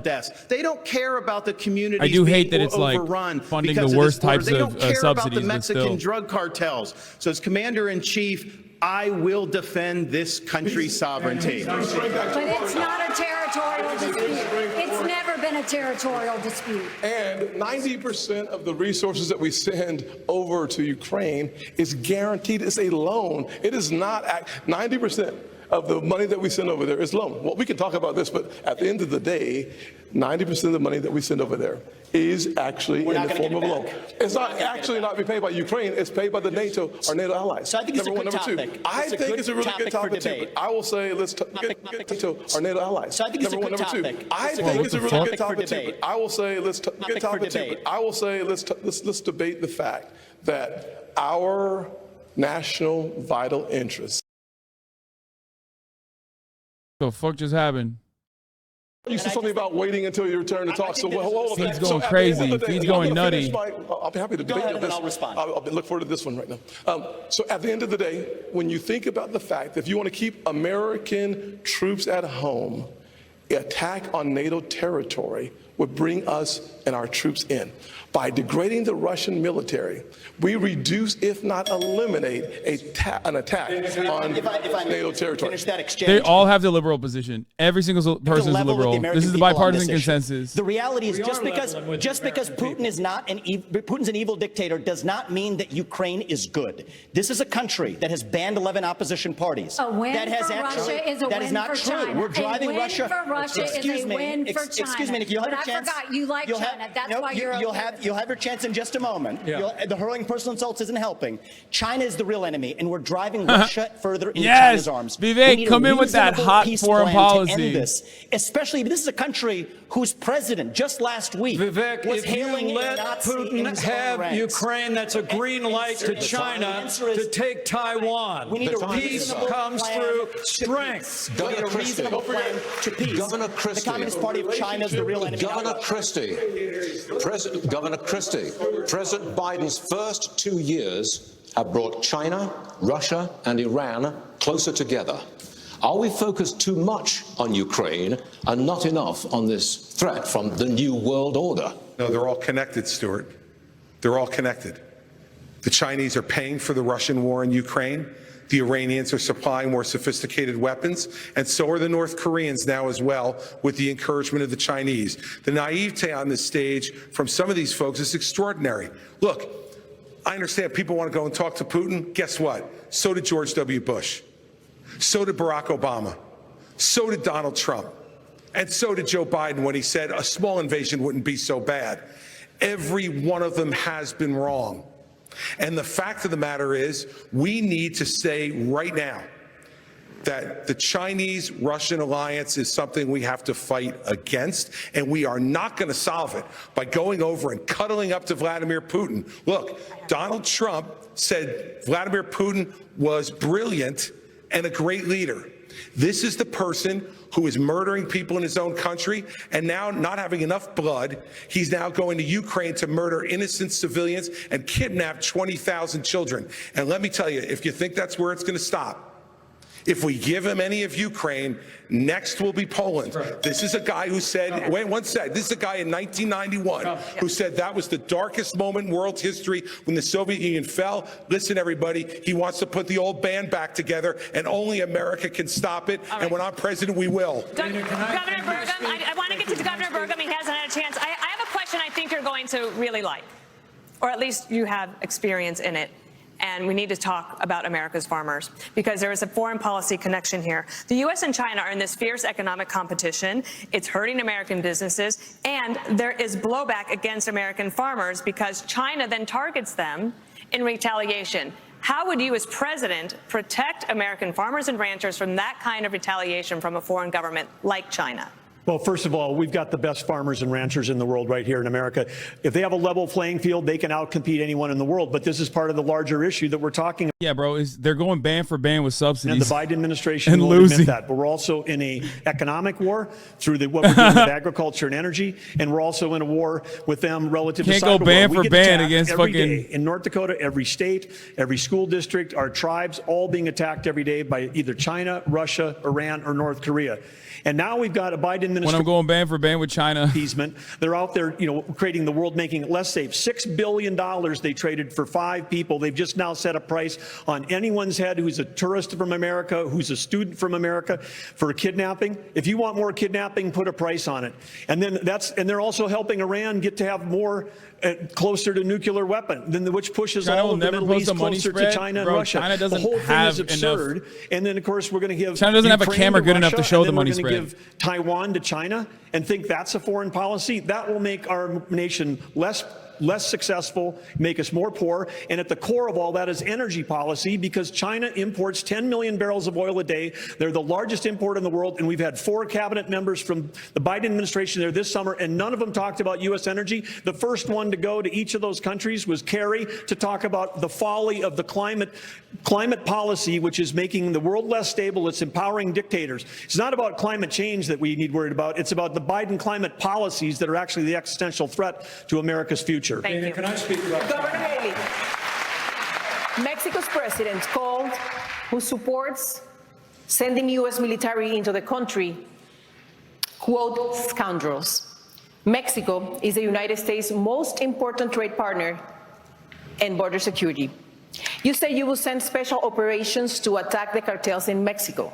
So, this means boots on the ground, drone strikes? It means special operations. It's how we deal with our terrorists. And what you need to do is understand oh my God. that Mexico's they're invading not Mexico. being a good partner. Oh my God, they're all invading Mexico. 75,000 Americans last year. Mexico's not being a good partner if they're letting the cartels get away with what they're getting away with. What we will do is we will make sure that we send in our special operations and we will take out that's so funny. the That's cartel. literally what Putin said for We'll Ukraine. take out anything that's doing it, but we're going to go after China because China is the one sending the fentanyl Just in the a first special place. operation. And we will end all normal trade relations until China stops sending fentanyl. And then we'll do the special operations and we'll get it from both sides. This is where President Trump went wrong. He focused on trade with China. He didn't focus on the fact that they were buying up our farmland. He didn't focus on the fact that they were killing Americans. He didn't focus on the fact that they were stealing $600 billion in intellectual property. He didn't focus on the fact that they put a spy base off our shores in Cuba. They didn't focus enough on the fact that all of our law enforcement drones in America are Chinese, and we've got all these little surveillance cells. We need to start focusing on what keeps Americans safe. That hasn't happened in a long time. As your president, I will make sure every American is safe, and we'll do whatever it takes to make that happen. All right. I want to get to Senator Scott. You're all auditioning for the job as President of the United States. You want to earn these votes. But the world's problems land in the Oval Office. During the presidential debates in the year 2000, neither Al Gore nor George W. Bush was asked about al-Qaeda. Just 1 year later, al-Qaeda's attack on September 11th claimed nearly 3,000 lives. And the farther we get from September 11th, the closer we are to September 10th. Senator Scott, you have no executive branch experience. What has prepared you to protect the nation from a major man-made national security crisis? 9/11 One of the baby. things I've had the good fortune of doing is serving on committees in the United States Senate, like the Senate Armed Services Committee. I'm on the Senate Foreign Relations Committee, also on the Finance Committee and the Banking Committee. Talk about addressing the issue of fentanyl. I've written the legislation, passed it through the Banking Committee and the Senate that would freeze the assets and sanction the accounts of the Mexican cartels. There are weapons that we have within the arsenal that I was able to get past 23-0 in the polarizing Senate as it is. I've also understood without question the fact that if you look at the details before 9/11, there was information and intelligence that was available that suggested an attack was coming. Having the right intelligence partners with us is key to making sure that we prevent the next 9/11 from ever happening. Having that experience for the last 10 years is really important in getting the job done. 30 seconds to you, Mr. Pence. Well, I think you asked a question about executive experience. I think it's vitally important. And I stand before you today as a candidate for president because I think this country's in a lot of trouble. And you hear the fire on the stage tonight. You hear the fire in all of our voices. And it's because Joe Biden has weakened this country at home and abroad. Totally. This is a time for those of us that have the experience, the tested experience, and a commitment to the conservative agenda that Ronald Reagan brought forward in this party of a strong national defense, standing with our allies, standing up to our enemies, supporting limited government and traditional values, need to step forward. Understood. Because, frankly, our party does face a time for choosing, as I said at the top of this debate, whether we're going to stand on the foundation of that conservative agenda that Ronald Reagan poured, or whether we're going to follow the siren song of populism unmoored to conservative principles. I'm the most experienced, most qualified, and most consistent conservative in this field, and I'm ready to lead America at home and abroad on day one. Time for choosing to go to a break. Ilya. We need to go to a commercial break. Reagan built a coalition that lasted decades. Can any of these candidates do the same? We'll take. Yeah, okay. Well, no, I don't think so. All right, that's more of a shit show than previously. Okay, yeah. I don't one thing I will say, I mean maybe you'll disagree with me on this, but I don't see like any standout player here. Like I guess Nikki Haley. Haley when she insulted Vivek when they Nikki Haley. Nikki Haley had a good line, yeah. Yeah. I liked when Tim Scott said they let it happen on purpose. He listened to blowback. Yeah. Also, Nikki Haley is, I mean, obviously it's bipartisan. The Ukraine situation is completely bipartisan. Like, yeah. Everyone is literally, except for Vivek, who doesn't even take like a more reasonable position for some reason. That like even Trump knows how to like Trump will often read the room really well. And say something along the lines of like, "Oh, I would fix it. I would handle it." Like it's fantasy. Yeah. It's pure fantasy, he'd do right? A deal. He'd do a deal. He's president deals. Yeah, I do a deal in one day, 24 hours, it'd be over, right?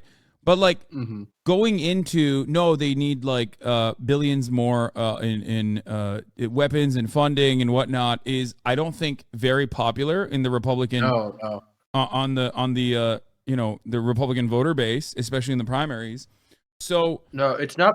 It's increasingly unpopular with voters in general, which I think a lot of most politicians didn't anticipate, and it's especially not popular with Republicans because of negative polarization. They see it as a thing Biden is doing, and they say, "Well, we have to disapprove of that."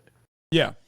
So it's this really unique predicament now where they all are still going to push the bipartisan line, the bipartisan project, but Vivek decides to just like come at it from the top rope and just be like, no, we should give Ukraine to Russia and then arm everyone in Taiwan and then give Taiwan to China. Like, I don't even, it's like a weird, he's like more focused on xenophobia and like hitting the anti. This is a consistent thing with like the right versus the left where there's different kind of poles of militarism where the left are like it's called the Yankee Cowboy War. There's like some like deep theory with this where the Yankees want to focus on Europe and shoring up Europe and NATO while the Cowboys want to expand west. So you can track this all the way back to the Mexican-American War. This is like deep shit. And so Vivek is a cowboy and Biden is a Yankee and there's no like actual like any decreased militarism here. He just wants to change the focus to more confrontation with China. So because the other ones want to focus on Mexico, which by the way I don't think is real, but invading Mexico too, which is insane that they don't talk about that enough.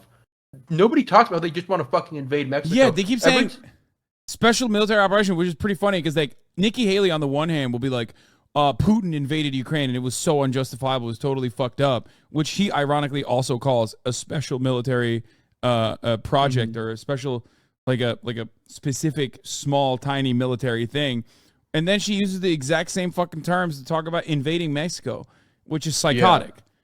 Nobody asked them how they're going to pay for that. You talk about any program, and they're like, oh, how are you going to pay for it? And they just say, oh, we're just going to invade fucking Mexico. Well, how are you going to get money for that? They never asked them. Yeah. Well, it doesn't matter. Obviously, there's never any deficit or budgetary concerns when it comes to discretionary spending. That's when we're printing, and it doesn't matter. But yeah, it's wild. It's ridiculous. They also are still hitting the, abolish the Department of Education, which they kind of scaled back on a little bit. Like they didn't go as hard, at least this time around, and hit the trans button way harder. But yeah, they've kind of backpedaled on that. It's because of my article. I exposed it because none of this shit never wins elections. It's really funny. People fucking hate especially deficits, especially like budgets. Like we need to balance the budget or deficit. Like deficit hawking is so unpopular, even on the Republican Party side, because nobody gives a shit. It's all fake anyway, and Trump kind of like blew that up entirely. All right, we're back. It's close to $100 a barrel again. You say, drill, baby, drill. But the courts won't let you. Mr. Ramaswamy, how would you bring down prices without immediate drilling?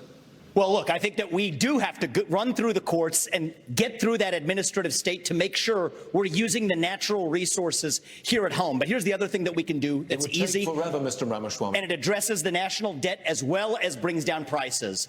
Put people back to work. We are using taxpayer money to pay people more to stay at home than to go to work. That is wrong. That contributes to our supply chain crisis. It contributes to inflation. That's the easiest way to unlock this economy. And here's the other thing. We have to put the Federal Reserve back in its place. This is an agency that has gone rogue. So in January 2026, when I have the opportunity as your next commander-in-chief, we will have a new chairman of the Federal Reserve who places priority He's going to bring the military into the Federal Reserve. Most importantly, send packing 75% of the administrative state. Reduce the federal employee headcount by 75%. He's like, rescind 50%. He's like, we're going back to quantitative easing until all of my buddies in Silicon Valley are making money again. Both large and small. I've offered a very clear, practical plan to do it. That's how we unleash the economy. That's how we revive the integrity of a three-branch constitutional republic rather than this technocracy and aristocracy in the administrative state. Response, please. I think one of the signature accomplishments of our administration was in just a few short years, we achieved energy independence. We became a net exporter of energy for the first time in 75 years. But on day one, Joe Biden declared a war on energy, which was no surprise because when Joe Biden ran for president, he said he was going to end fossil fuels. And they've been working overtime to do that ever since. If I'm president of the United States, we're going to open up federal lands. We're going to unleash American energy. We're going to have an all-of-the-above energy strategy. And I have a plan that actually would not only reclaim energy independence, but in 2006, America lost our position as the leading energy producer on Earth. I believe in the next 10 years, with the right policies and experienced leadership in the White House, we can reclaim our role as the leading energy producer on Earth, and that'll grow the American economy for generations to come. Governor Haley, reaction to that, please. As the only person who's leading an energy state, could I answer the energy question? No, Governor Haley. So, the first thing I'll say is what I saw at the United Nations is energy security is national security. We need a president that understands we have to partner with our producers and make sure that we have their backs. What you don't need is a president who is against energy independence. Ron DeSantis is against fracking. He's against drilling. He's been against. You did it. He always talks about what happens on day one. You better watch out because what happens on day two is when you're in trouble. Day two in Florida, you banned fracking, you banned offshore drilling, you did it on federal lands, and you took green subsidies that you didn't have to take. Governor DeSantis, you were mentioned. You have the right to respond. 30 seconds. Yeah. I just did a plan out in West Texas for American energy dominance. We're going to choose Midland over Moscow. We're going to choose the Marcellus over the Mullahs, and we're going to choose Bakken over Beijing, and we are going to lower your gas prices. We are going to get that job done because it's important for our national security, it's important for jobs, and that's one of the best ways to drive down inflation. Governor DeSantis. Governor DeSantis. Governor DeSantis, this question is for you. Our voters enacted a constitutional amendment. You banned it before they voted. No, it's not true. You banned it before they voted, and not only that, fracking wasn't. They didn't vote on fracking. She's totally wrong. They voted it in. That's what we did. Onshore, we do it in Florida. We don't have as much as maybe West Texas, but we do it. But that was a constitutional. So that's just wrong. And let's just get real here. My plan will get the job done. We are going to be energy dominant. His incentive to ban it was the coral reefs are dying, which is surprising because. Moving on with this question for Governor DeSantis. Excuse me. We cannot talk over each other. We must respect each other's time. My apologies for that. God, I'm going to fuck the name up. This is your Edinger question. Mentum actually covered this extensively as well. On student loan forgiveness, but you say colleges should be on the hook when graduates cannot pay their debt. How does that address the cost of college? The cost of college itself? Because the colleges are going to have to make a decision. Do we expand the gender studies department, knowing some of those graduates may not have great learning opportunities? No, they're going to focus on the things that really matter. They're going to make different choices. They're going to try to graduate people in 4 years. I also just want to come back to something Dana asked last segment about 9/11, because I was just at the 9/11 memorial with the families. My wife and I were invited. It's very touching to be there, and it affected my life because I ended up joining the military as a result of that. I had been a blue-collar kid, minimum wage in Dunedin, Florida.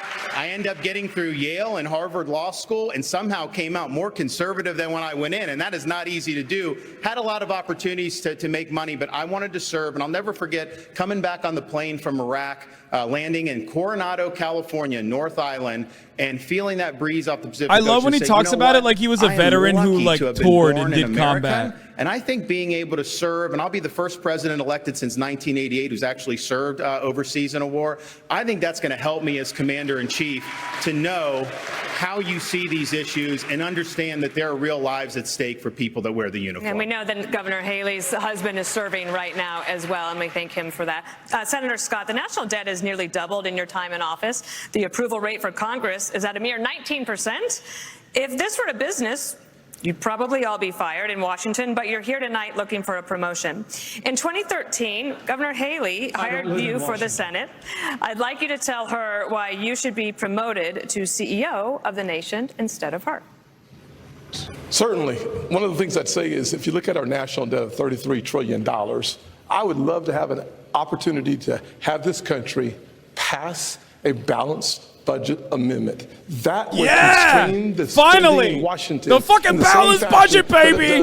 That's what I'm talking about, Tim, you fucking virgin. If you want to actually reduce our national debt, you have to grow our economy. In order Hit to the grow our high economy, notes, baby. You need to create about 10 million jobs to grow our economy at 5%. You can do that in 3 specific sectors. Number one, the energy sector. We could create between 3 and 3.5. Tim, you better balance some bitches, dog. What do you mean balance the budget? Of our energy resources. America is we're the richest country if you combine coal, gas, and oil. Why not unleash all of our resources? Number 2, we've lost 100,000 factories. 100,000 factories in the last 25 years.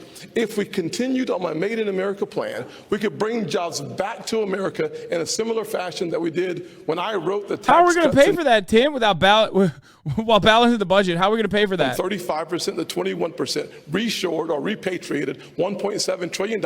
We brought the unemployment rates for African Americans, Hispanics, and Asians to the lowest level in the history of the country, and a 70-year low for women. Governor Haley, would you think you would deserve the promotion over him? Look, I appreciate Tim. We've known each other a long time, but he's been there 12 years and he hasn't done any of that. He hasn't. They've only given 4 budgets on time in 40 years. He was part of that. He increased the national debt. He voted for the spending. You voted he has made sure that the borders are open and they haven't done anything. Look at everything in South Carolina. 12 years. Where have you been? Where have you been, Tim? I voted on most of those things. We've waited. I love that on the Republican side, it's about who's worse at doing politics. Like it's a race to the bottom. He's like, no, you don't understand. I stopped legislation from happening way harder than you. I'm the only one up here who's gotten in the big fights and has delivered big victories for the people of Florida. And that's what it's all about. Oh, God. California Republicans need to be fucking locked up, dude, for clapping at this clown man. Rights, keep the state free. Are you Go live in Florida, you fucking losers, okay? Get the fuck out of my state, you fucking pieces of shit. We have won the big clapping at the dorkiest goddamn Republican on a sea of fucking darks. Respond to leadership.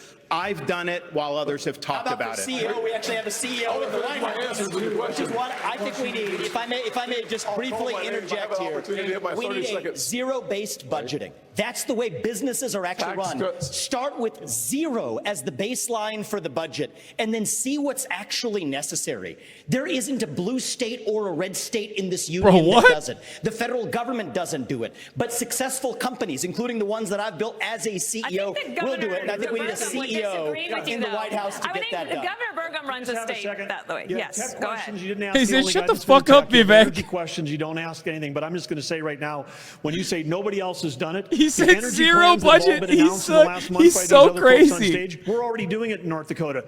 The border plans they're already talking about. We've got troops down at the border flying helicopter missions from North Dakota, from San Diego to the Gulf Coast. From North Dakota to South Dakota. To stop transnational criminal organizations from inflicting the invasion and the mass casualties. Burgum, you're the North Dakota governor. What do you mean, Border Patrol? It's not saying when nobody else done the big fights. North Dakota was leading the charge. We won the battle to get the Biden administration, who was ignoring the law. They were the first administration since Truman that wasn't holding the quarterly required lease sales, and we won that in federal court. WOTUS, we won that in federal court. We're fighting the Biden administration on 20 fronts. To say that nobody's fighting the big fights, just look at the record of what we're doing right now. He said my people are fighting at the border, dude. I've been talking about it since day one, and now finally, good, we're having the conversation about it, but we've got the answer in North Dakota. Governor Burgum, let's talk big government.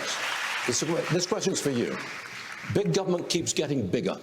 1/5 of all new jobs this year have been created by the government. Governor Burgum, you say you want to shrink the size of government, but it has been a century since any president has done that. Why would you be any different? Well, because we've done it in North Dakota. When I took office, we shrunk the state budget general fund by 27% in the first 4 months I was in office. Yeah, bro, because your state is more cows than people. Shut the fuck up. A business leader that was actually there. Inside of every government job, there's 10 or 20% of mind-numbing, soul-sucking work that even the state and federal employees don't want to do. This is Mitt Romney, by the way. He is literally sexy Mitt Romney. Mitt Romney's pretty sexy, 2 million too. civilian employees. And by the way, we've got 10 million jobs open. They'd have plenty to do, and they could be generating taxes instead of being paid by taxes. This is totally possible to do it if you have somebody that understands, because having worked in technology for 30 years, everything we had to do was to be better, faster, and cheaper the next day. That's what we can do in government. That's what we're doing in North Dakota. All right. Governor DeSantis, I want to ask you about something that I think is on a lot of Republicans' minds. This election could come down to less than 50,000 votes in 3 states. Abortion was on the ballot in 6 states in abortion, finally. Oh my God, finally. Republicans lost all of them. I can't wait.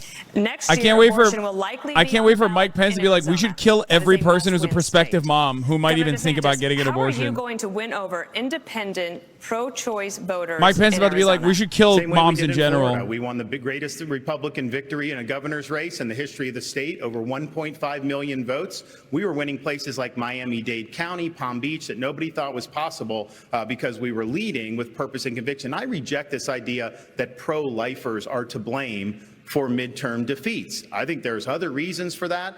The former president, he's missing in action tonight. He's had a lot to say about that. He should be here explaining his comments to try to say that pro-life protections are somehow a terrible thing. I want him to look into the eyes and tell people who've been fighting this fight for a long time. I want him to look at the baby in the pan, the size of a penny. President and Mrs. Reagan, and I noticed that there was a quote where it says, every single person has purpose and worth. We're better off when everybody he's bragging counts. about winning in the business before he signed. We should stand for what we believe in. I think we should hold the Democrats accountable for their extremism, supporting abortion all the way up until the moment of birth. That is infanticide, and that is wrong. I like that he's shitting on Trump and he's trying to do the Trump thing, but worse. Okay, Governor Christie, that's the master, baby. You can't come after him like that. Can do that in Arizona if this referendum is on the ballot there. Yeah, because I did it in New Jersey, Dana. You know, it's then why are all these other states losing? Chris Christie banned abortion in New Jersey? The way it should be led. And the fact is, look, I was a governor here of the only blue state that's represented up here. This is where the fight is really tough for Republicans. And those are the states that we're going to have to try to win if we're going to win the White House back. And what we did was 14 times, Dana, in 8 years, I vetoed Planned Parenthood funding. 14 times. No one else gets it that much. The Democrats just kept sending it to me, and I kept saying no because I believe in life, but I also believe in states' rights.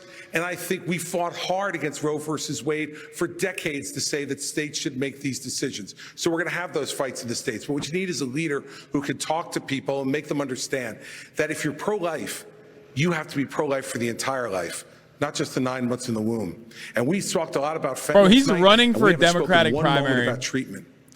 But we need to make sure that for the drug-addicted 16-year-old on the floor of the county lockup, her life is precious too. And we need to be providing treatment to cure this as a disease that it is. If you're pro-life, you got to be pro-life for the entire life. We start talking like that, they're going to do what I did in the blue state, which was get reelected with 61% of the vote and won 70% of independents and 51% of Latinos because I told them the truth from my heart. Thank you. Vice President Pence. The latest Univision poll found that 73% of Latino voters think the Republican Party doesn't care about or is being hostile toward them, the Hispanic community. Only Governor DeSantis has translated his campaign into Spanish. How will you reach out to Latino voters? Well, I promise you that we're going to continue to build bridges to every community in this country. And I'm incredibly proud. And we're going to build walls. Tax cut and tax reform bill. I worked on Capitol Hill to help get that bill passed into law, the largest tax cut in American history. We saw literally the lowest unemployment ever recorded for Hispanic Americans, the lowest unemployment ever recorded for African Americans, 50-year low. Yeah, Trump did that. Mike Pence always hitting the fucking Trump lines, dude. A champion for the American dream for every American. It begins with the unborn and the aged and the infirm. And it begins with every ethnic group in this country. See? Bro, he's bringing it back to abortion. What a fucking freak. I'll be a champion. Dude, they gave him a layup by not asking him an abortion. He's like, no, I still got to talk about it. So help me God. Senator Scott, reaction? What a freak, dude. There's no doubt that if you lead by example, it's the best way to get the job done. If you look at my office in the Senate, my chief of staff is the only Hispanic female chief of staff in the Senate. I hired her because she was the best, highest qualified person we have. What we need are leaders who lead by example. And I will simply say, I would love to finish my conversation with Nikki as it relates to the job that needs to get done. Nikki offered a 10-cent gas tax increase in South Carolina. Talk about someone who has never seen a federal dollar she doesn't like. 10 cents on the gallon in South Carolina. As the UN ambassador, you literally put $50,000 on curtains in a $15 million subsidized location. Oh, shit. You got bad information. First of all, I fought the gas tax in South Carolina multiple times against the establishment. Just go to YouTube. Against the establishment. Just go to YouTube you want to know what that 10 cent Yep. was? When they wouldn't pass the gas tax, the establishment and the companies wanted me to do it so much that I said the only way I will Here's pass what you it have to if do. you will give us All you have to do is go watch Nikki Haley on YouTube. Yes. If you will give me 3 times the deduction in income tax, then I will look at your gas tax, which is why it didn't happen. Exactly, Ron. Secondly, on the 50 million. Here is a nice part. Secondly, on the curtains, do your homework, Tim, because Obama bought those curtains. Did you send them back? It's in the press. Did you send them back? It's the State Department. Did you send them back? Did you send them back? You're the one that works in Congress. Oh my gosh. You get it You done. hung them on your curtains. They were there before I even showed up at the residence. You are scrapping. You are scrapping. Excuse me. You know Here's a fact. Here's a fact, though. I cut taxes. Look at Ron. He's so sad. He looks like even Ron still looks like a bitch. We do not intend to go ahead like this. In fact, we're about to take a commercial break. We'll have more of the second Republican debate live from the Reagan Presidential Library. I don't understand how Ron DeSantis still looks like a bitch when it's fucking Nikki Haley and Tim duking it out, and he's just like crying in the middle, like. They're talking about freaking like Curtains. We're talking about curtains.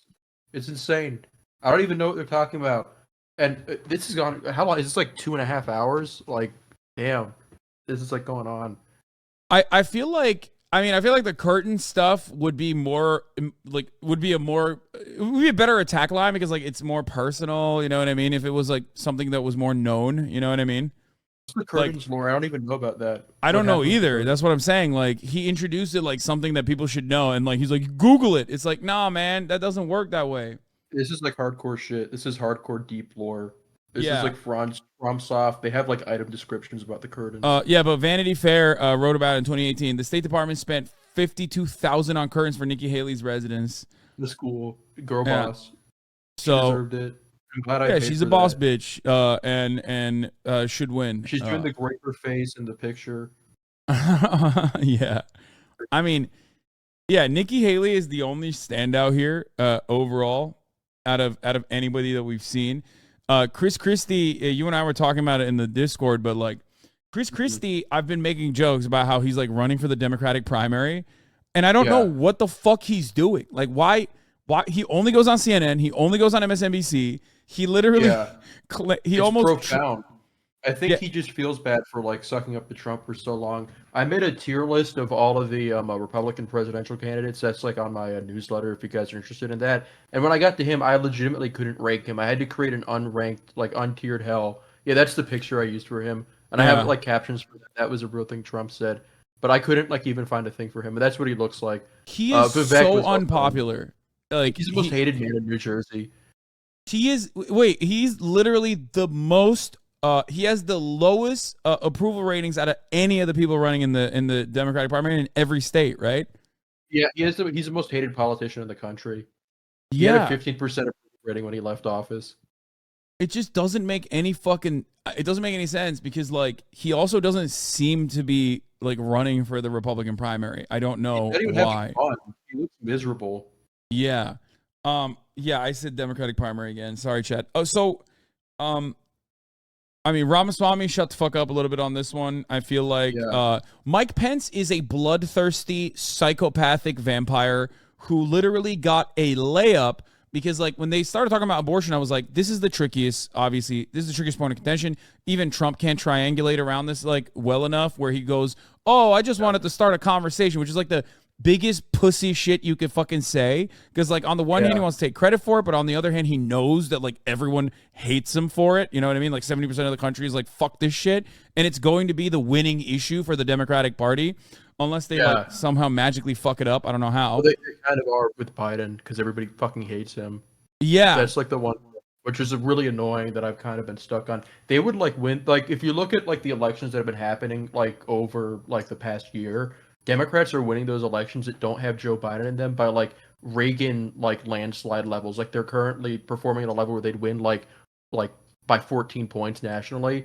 But Biden is so unpopular, he may be fucking that up. So it's like they need to tell him to go home. They need to like hit him with the CIA heart attack gun and get him. But then the alternative is Kamala Harris, who's also, I mean, you know, Kamala Harris. So we're cooked on that front. Yeah. So you gotta hope that they can like get somebody. It's so frustrating. Because if they could just get somebody normal, like just get some random person, like Gretchen Whitmer, Gavin Newsom, even Gavin. Well, Gavin Newsom has I don't issues. I don't know about Gavin. He looks too much like a Patrick Bateman. I think he comes across disingenuous, unlike Gretchen Whitmer, who is well liked, and JB Pritzker as well. Gavin Newsom also has a lot of issues in California that he has not solved at all. So I think that would be a genuine, like nationally speaking, it doesn't matter if California's violent crime rate across the board is like significantly lower than the national average. Everyone thinks California is like a shithole where there's crimes happening every single second.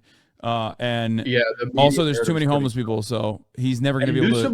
Newsom's to the right of the state legislator in California. He wouldn't like the average California Democrat is to the left of him. He's pretty conservative. So yeah, exactly. I think this is probably got to be the last one, and right? Candidates. It's now obvious that if you all stay in the race, former President Donald Trump wins the nomination. None of you have indicated that you're dropping out. So, which one of you on stage tonight should be voted off the island? Please use your marker to write your choice on the What? notepad in front of you. That's 15 cool. seconds, I like starting this. at the This is people on fun. the stage. Who should be? Wait, what? This is draw, dude. This is so. Here, like, you know, we're happy to debate. But They're doing reality TV. That's fire. Nobody wants to participate. Let's do some questions. Let's talk about the future of the country. Oh, boo, you fucking pussy. Let me ask you this. If I may, let me ask you something. Then if you won't answer that question, They're let not me ask you this serious. one. Like, they're not a. What is This is your not a serious debate. Shut the fuck up and write the name down, Governor you idiot. DeSantis, in order to try to beat President Trump, who has a commanding and enduring lead in this race? So polls don't elect presidents. Voters elect presidents. Right. And we're going to take the case of the people in these early states. We're going to do it in a state-by-state direction. And why? Because as Reagan said in his day, this is our time for choosing. We are not getting a mulligan on the 2024 election. Republicans have lost 3 straight elections in a row. We were supposed to have a red wave with inflation at 9%. It crashed and burned. Not in Florida, it didn't. Oh God. We delivered it in Florida. And so we've got to choose right. We've got to win. And we need somebody that's going to be able to serve 2 terms. So in January of 2023. The fuck? Hold up. Let me see if there's a better. Hold on. They'll be able to address the nation saying, we turned the economy around, we secured the border, and we fended off the threat from communist China. As your president, I will get that job done. Governor Christie, I believe I did see you write something. Governor Christie, I believe, excuse me, Governor Christie, I believe I did see you write something on the card. Who was it? No, but I'll certainly tell you. Okay. Yeah. Look, I think I've been the only one on this stage who's been clear about this. I vote Donald Trump off the island right now. And the reason I vote him off the island, but any of the people on the stage, you know what? Every person on this stage has shown the respect for Republican voters to come here to express their views honestly, candidly, and directly, and They're to such take your questions honestly. civility libs, for every dude. man and woman on Brave. this stage because they've done it. Vivek, put your hand down for a second, would you? I still got time, dude. So chill out. Call him dude. Look, this guy has not only divided our party, he's divided families all over this country. He's divided friends all over this country. I've spoken to people, and I know everyone else has, who have sat at Thanksgiving dinner or at a birthday party and can't have a conversation anymore if they disagree with Donald Trump. He needs to be voted off the island, and he needs to be taken out of this process. Can we get Vivek 15 seconds? All right, you've got 15 seconds, Vivek. Look, I have a different view on this. I think Trump was an excellent president, but the America First agenda does not belong to one man. It does not belong to Donald Trump. It doesn't belong to me. It belongs to you, the people of this country. And the question is, who's going to unite this country and take the America First agenda to the next level? When we rallied behind the cry to make America great again, we did not just hunger for a single man. Oh, we God, hungered nobody for the likes it. Nobody unapologetic likes you, pursuit of Vivek. excellence. So yes, I will respect Donald Trump and his legacy because it's the right thing to do. But we will unite this country. Oh, shit. For the second Republican primary debate. Oh, fuck. All right, no worries. I got backup. Let's go. Oh, it's Mike over. Pence, Senator Tim Scott will join us right here on it set. ended. By the way, someone you might not expect to see at a Republican debate, California Governor Gavin Newsom what the fuck? will join us. I got to ask It literally, no, it ended. It ended. $7 a gallon for I think gasoline. after Vivek, it like Question ended or two to randomly. ask him. But they do have In-N-Out Burger. Anyway, first, sparks were flying at tonight's debate as Wait, all let me 7 see if I can candidates find the last easily demonstrated couple. the ability to run Let me see if I can circles find the around last Joe couple of Biden. We can moments start here. with that point. We're gonna get more Ingram. The debate ended, but I think we missed the last 5 minutes after Vivek.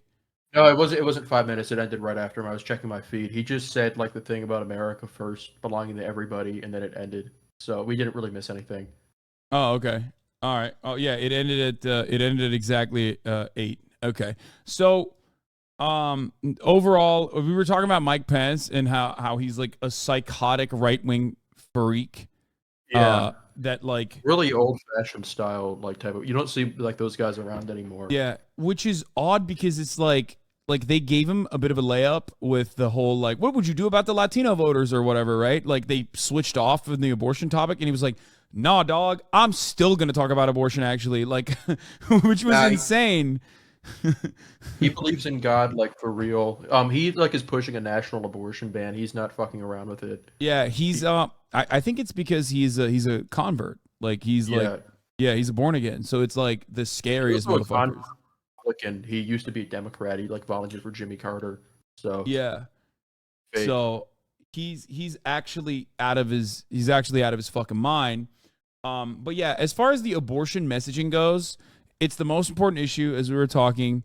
They left it to the end when like the least amount of people are watching, by the way, which goes to show you how little, which goes to show you, in my opinion, that Fox News is very well aware that this is like a horrible fucking conversation to have, one that they need to have, but you know, not one that they want to even talk about, really. I feel like any state that has a ballot measure is going to get fucking is going to wipe the Republicans across the board. Like they're going to beat them mercilessly. Yeah, that happened last year. They lost the ballot measures. They lost the ballot measure in Kentucky over abortion. Like it is really deeply popular everywhere. And I think they're trying to, like Arizona, I think is going to have a ballot measure about it. I don't know about other states, but that is a pretty smart move that they're doing there. Yeah. And as far as messaging goes, like Nikki Haley is like one of the only people who talks about abortion with like some level of like a decent temperament on abortion, at least. Like everyone else is like super wishy-washy. Ron DeSantis even like went on this tangent where he was like, oh, well, you know, Trump, I want to ask Trump why he said pro-life is a bad position or whatever, and then immediately tried to like do the Trump thing. Because I've been watching Trump a lot. I was very interested in seeing how Trump would message around the abortion issue since like the CNN town hall. And his sentiment always is like really wishy-washy, where on the one hand, he fucking talks about how, you know, he wants to take ownership over this Roe v. Wade, obviously the situation, the abortion situation, but also simultaneously he recognizes that it's unpopular. So he keeps saying, oh, well, I did this so that we can bring it back to states and that we can have a conversation around abortion, which is really a silly way to try and message around it, because like it's a dead issue anyway. Everybody knows that the Republicans did it and you own it. Yeah, it's tough. There are just some issues where you don't have a winning side on it until you're like willing to totally reconfigure the way that the party thinks about it. The solution for Republicans is to just like recognize that they can't win on this battleground and they just agree to bring back Roe, because like this is not tenable long term. And when I was listening to a lot of these questions, it kind of made me a little like, because a little longing for like an alternate universe where like you could have like progressive candidates answering these questions, because the right doesn't have any answers to this stuff. They really the only somewhat compelling stuff is like attacking Biden and his record. But like a lot of these questions, maybe it was just a Univision reporter being woke. I felt like you could have like had a really compelling progressive answer to those, and that was like felt a little like disappointing that it wasn't there. Yeah. I mean, it's not like I feel like Republicans don't necessarily have to have answers to any of these questions anyway, though. In most cases, like I feel like with Donald Trump, like he's great because he doesn't really talk about this shit that much. Like he has a very good way of getting all the television boomers to feel like he's fighting the battles against the elite perverts who are like destroying and causing their grandchildren to not text them back. You know what I mean? Yeah. Whereas these guys do not have that riz at all. Nikki Haley is the strongest contender for like old school Republican politics on the stage. So if that's like your flavor, if that's what you want, if you want like a real old school pre-Bush era, around that same time frame, like Republican Party politics, like that's who you would go for, I guess. But overall, I mean, there's this is a post-Trump Republican Party with who need to address the crimes that they've committed against the American citizens in the form of criminalizing abortion in red states. Yeah, and all of this stuff that they've done. One thing I've also noticed that I thought was interesting is that all these people do, besides Vivek and DeSantis, all of them predate Trump, like Christie, Haley, Tim. These are all people who were like rumored to run for president like in 2012. So there's not really any kind of forward-looking perspective here. And part of that is Republicans have just lost so many elections. They don't have any young talent. Like, it's like seriously just like people like Vivek that are all of their young people. Yeah, the FedEx thing was insane. Yeah, that line was like the only time Chris Christie had like a positive moment handed to him by the moderators. Really. Like the whole we need to track him like FedEx is considered a big gaffe, right? For a New Jersey governor, or well, at the time, whenever it was said, I don't really know. But overall, like he never says shit like that. If he said stuff like that, he'd be more popular, most likely, in the Republican primaries. Yeah. He's had so many different careers. There was the period where he was trying to be like a blue state red governor.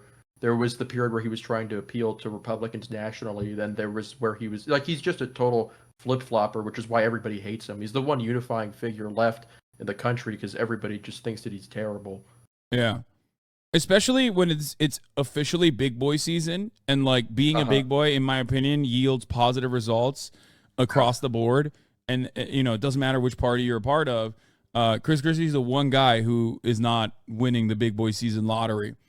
Yeah, I can't think of a big boy who's lost besides him recently. Yeah, like Ron DeSantis' political instincts are so bad. Like the meme that you sent me, I mean, fucking moving in the opposite direction of being a big boy, big flub, massive flub. You can tell he doesn't know what the fuck he's doing. Yeah, I'll post it again so you can pull it up. It's I got it right here. Yeah, know the difference. Real DeSantis, radiating skin, perfect hair, great smile. Fake DeSantis, greasy hair, shitty skin, weighs 110 pounds. Is nasty. Yeah, hard to look at. Don't like it. That's real. Yeah. Yeah, he got an Ozempic. He has the Homelander jaw. It's really rough. We really hate seeing it. Yeah.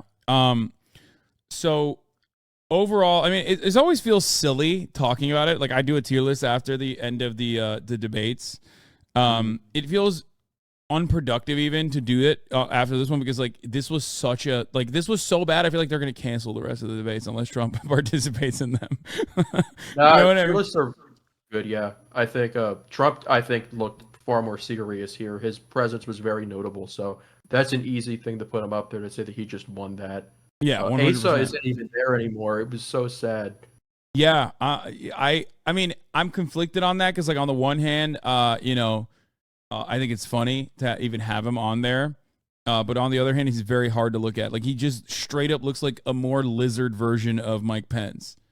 Mm-hmm. Like I feel like they sent Asa Hutchinson, I call him Ada, to the planet. The aliens did, and then they were like, "Oh, it didn't take. We should send Mike Pence instead." Who was like a reskinned Ada. Wait, did you see something on Ada's website where he created an AI where you can ask him questions? No, what? You have to see it. I'll try to look it up. I'll try to find the link. But you can ask him about Pokemon and shit. Dude, I don't get who the fuck they're hiring. Like who Hutchinson won't be in the debate, but his new AI clone can go anywhere. Yeah. No way. Is it in real time? Yeah, you can just ask it. The Miami mayor did the same thing where he posted AI videos of himself. Why weren't you at the debate? Ask him what his favorite epic rap battles of history video is. Okay, let's see. Well, it's not working. I think we might have bricked it. Fuck. Oh, shit. Oh, yeah, that's probably what happened. happened. I shouldn't have fucking looked it up on the stream. I should have just... Oh, never mind. It worked. Dear voter, thank you for reaching out and expressing your concern about my absence from the debate. I understand the importance of being present on the debate stage to engage with Republican voters and share my message. Oh, God, it's so bad. It's like the classic ChatGPT. Yeah. I think they wrote this one beforehand because I know people would ask it. Yeah, but even then, I feel like it's still got the ChatGPT tone, the over explaining tone. Yeah. Yeah. Ask him his favorite Pokemon. Hold on. I don't know how raunchy I can get with this. What's your favorite sex position?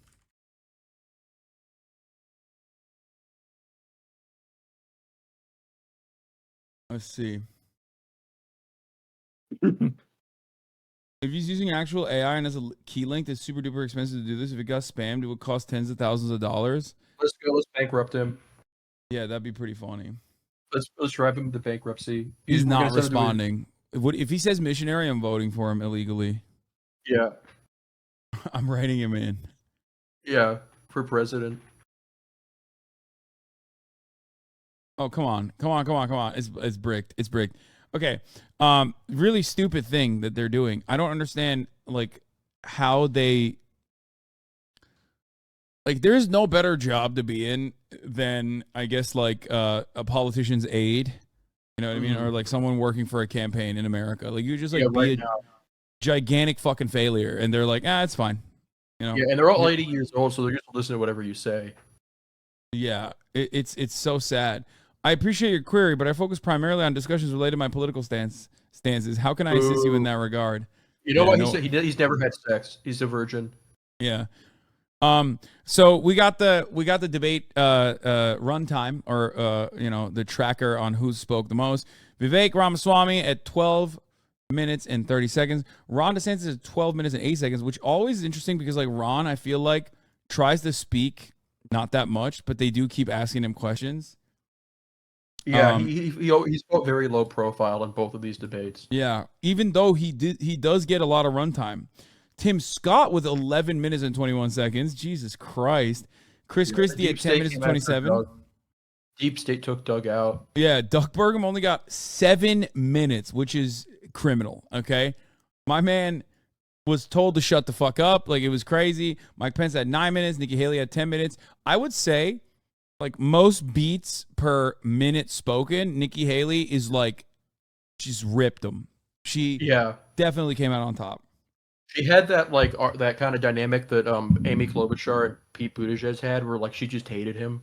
And that was fun to see. I take her side and Amy's side in both of those disputes. Yeah, because we love women here, obviously. That's why. Yeah.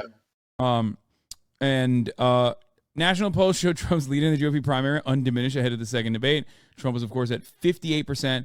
Ron DeSantis at 15%, but, you know, that just looks pretty stable. I don't know where Nikki Haley is, like, picking up voters from. Probably undecided. It's maybe some DeSantis supporters. Yeah. Yeah, Vivek also has just lost support, which is sad. I thought he kind of had some swag going on, but he never did. Well, there's a couple different reasons for that, because like the most hyper Trump fans are still going to always go for Trump because he's in the race. And secondly, he's like, unlike Nikki Haley, he is very visibly Indian, and Trump's major base of support is going to not go for that no matter what happens. Like, no matter how much you dick ride him. Mm-hmm. Like, yeah, except when the Republican Party's at 90% Latino in 10 years. Yeah. Then they may be fine with it. Yeah. So overall, really, really unproductive. I guess the EV conversation was like interesting as a way to deflect away from the UAW situation. Mm-hmm. So that's it. I don't know. What are your high moments here? Haley definitely came across as like a far more polished and like professional politician than the rest of them. She was not. She also was, I think, like a lot more willing to take risks than they were. She had the line about Trump with the debt, and like where she just said Ramaswamy sucked and that she hated him.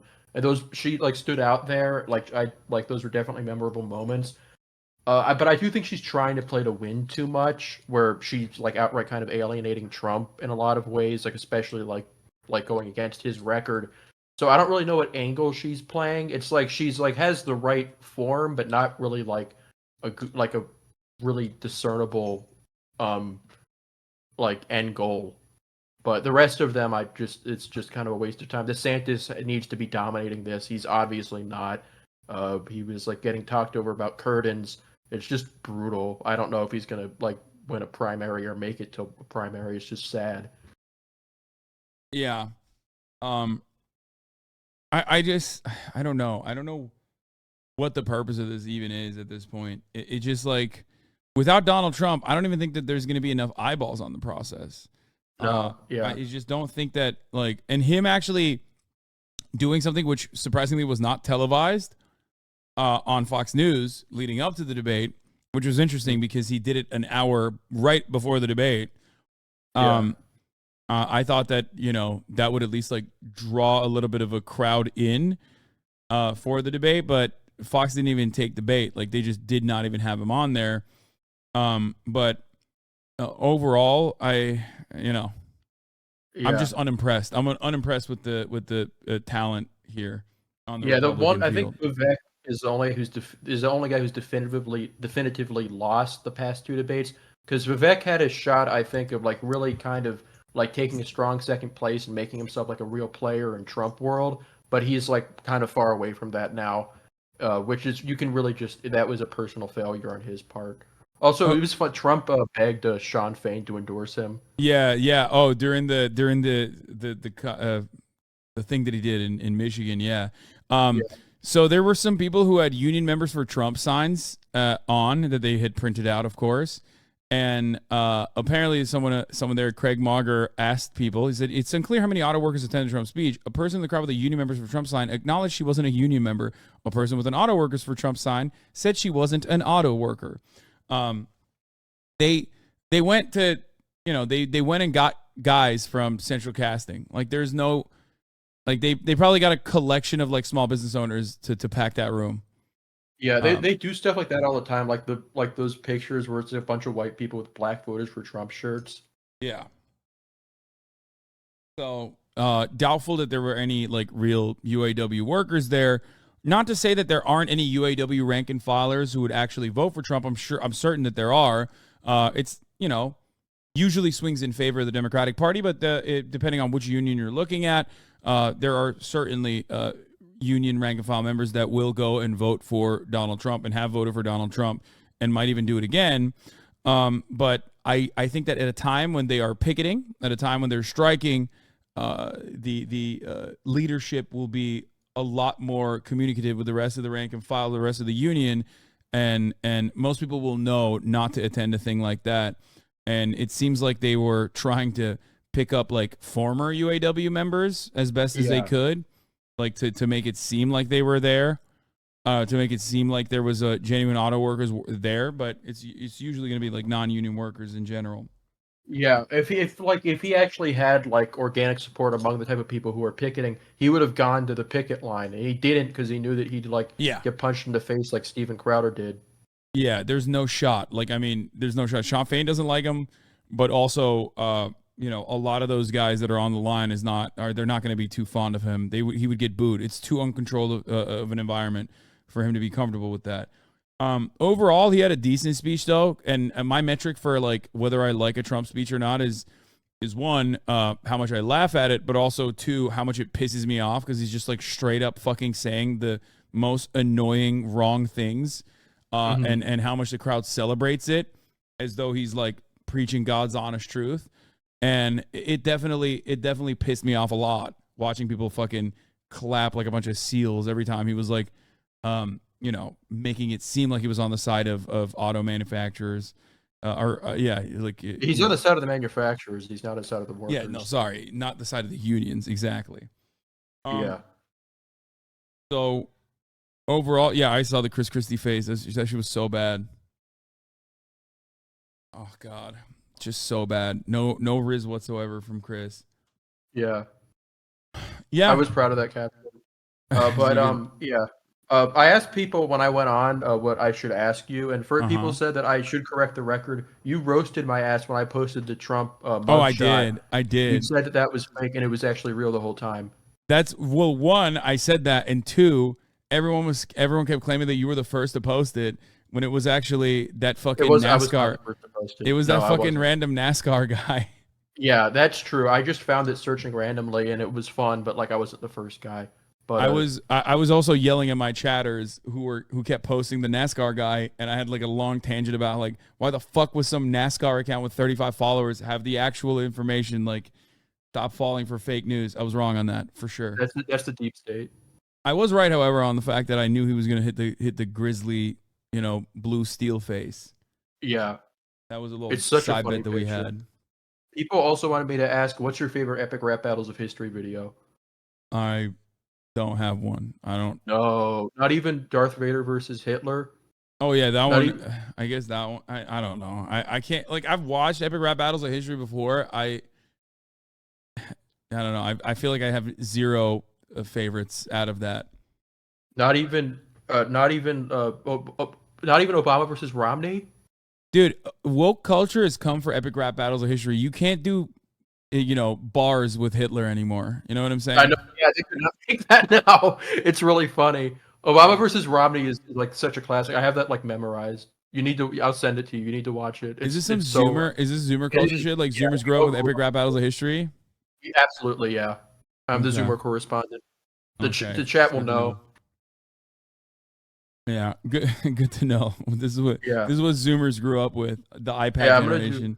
I'm gonna do Epic Rap Battles of History tier list to get on the Zoomer demographic. Oh my god. Well, you're also also covering, much like myself, Generation Alpha as well with the Skibidi toilet stuff. Yeah.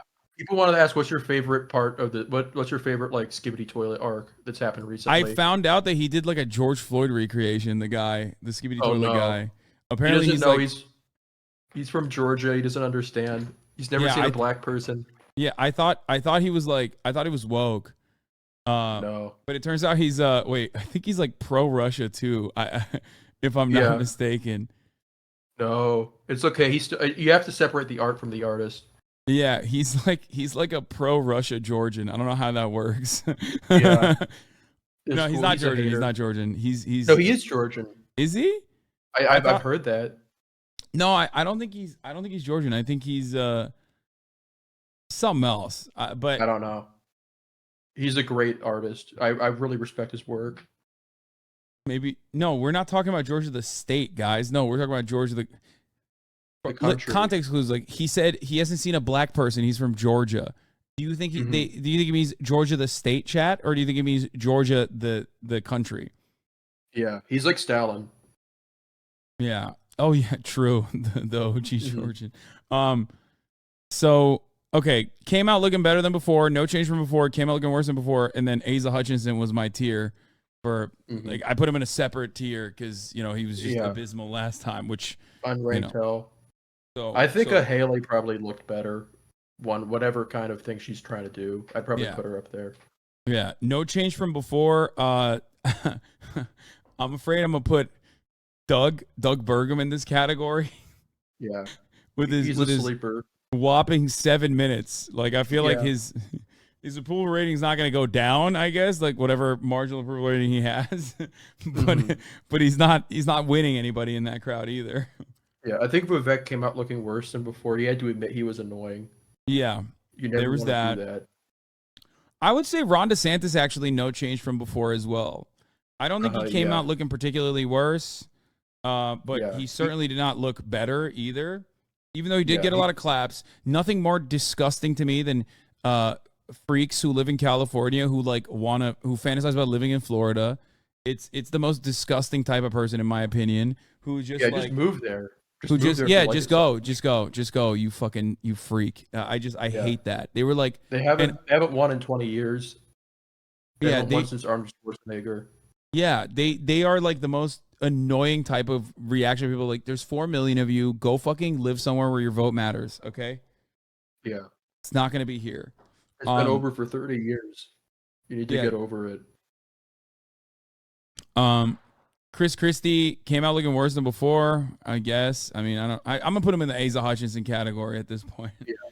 The Donald Duck line was so inspiring. I cried. Yeah, that was really bad. Mike Pence had some decent lines in the beginning. Went full freak mode again at the end of towards the end of the debate. Doesn't really matter. I mean, he should be, if he wasn't Mike Pence, and if his existence wasn't so contentious in the primary base of support, being the key witness against Donald Trump in at least one of the indictments against him and one of the cases against him, he could be able to like take ownership over every single Trump accomplishment on that stage. You know what I mean? As the VP, which he tries to do every time. But like, he's Mike Pence. Yeah, he betrayed him. He let the country down. He let this deal happen. Yeah, so none of those guys are going to vote for him. So, he's just no change from before, I guess. And then Tim Scott, I would say worse than before. Yeah, he got kind of big dogged by Nikki Haley. So yeah, you don't want that to happen. Yeah, Nikki Haley is vicious. I don't know. Does this change your opinion on who you think might be a VP pick for Donald Trump at all? No. I think he's probably going to pick the person who cheated on their husband. I have my VP tier list. I can fucking Kristi Noem. Oh yeah, Kristi Noem. Yeah, I think that she's still like the median pick, but like you can't like look over. I think Vivek looks way less likely to be like as a VP. I never thought Vivek was going VP. For one reason. Why? What? His last name is Ramaswamy. You think it's going to be Trump true. Ramaswamy on the fucking campaign merch? No shot. That's true. It could have been just Trump Vivek, and he could have gone on the Morrowind fans.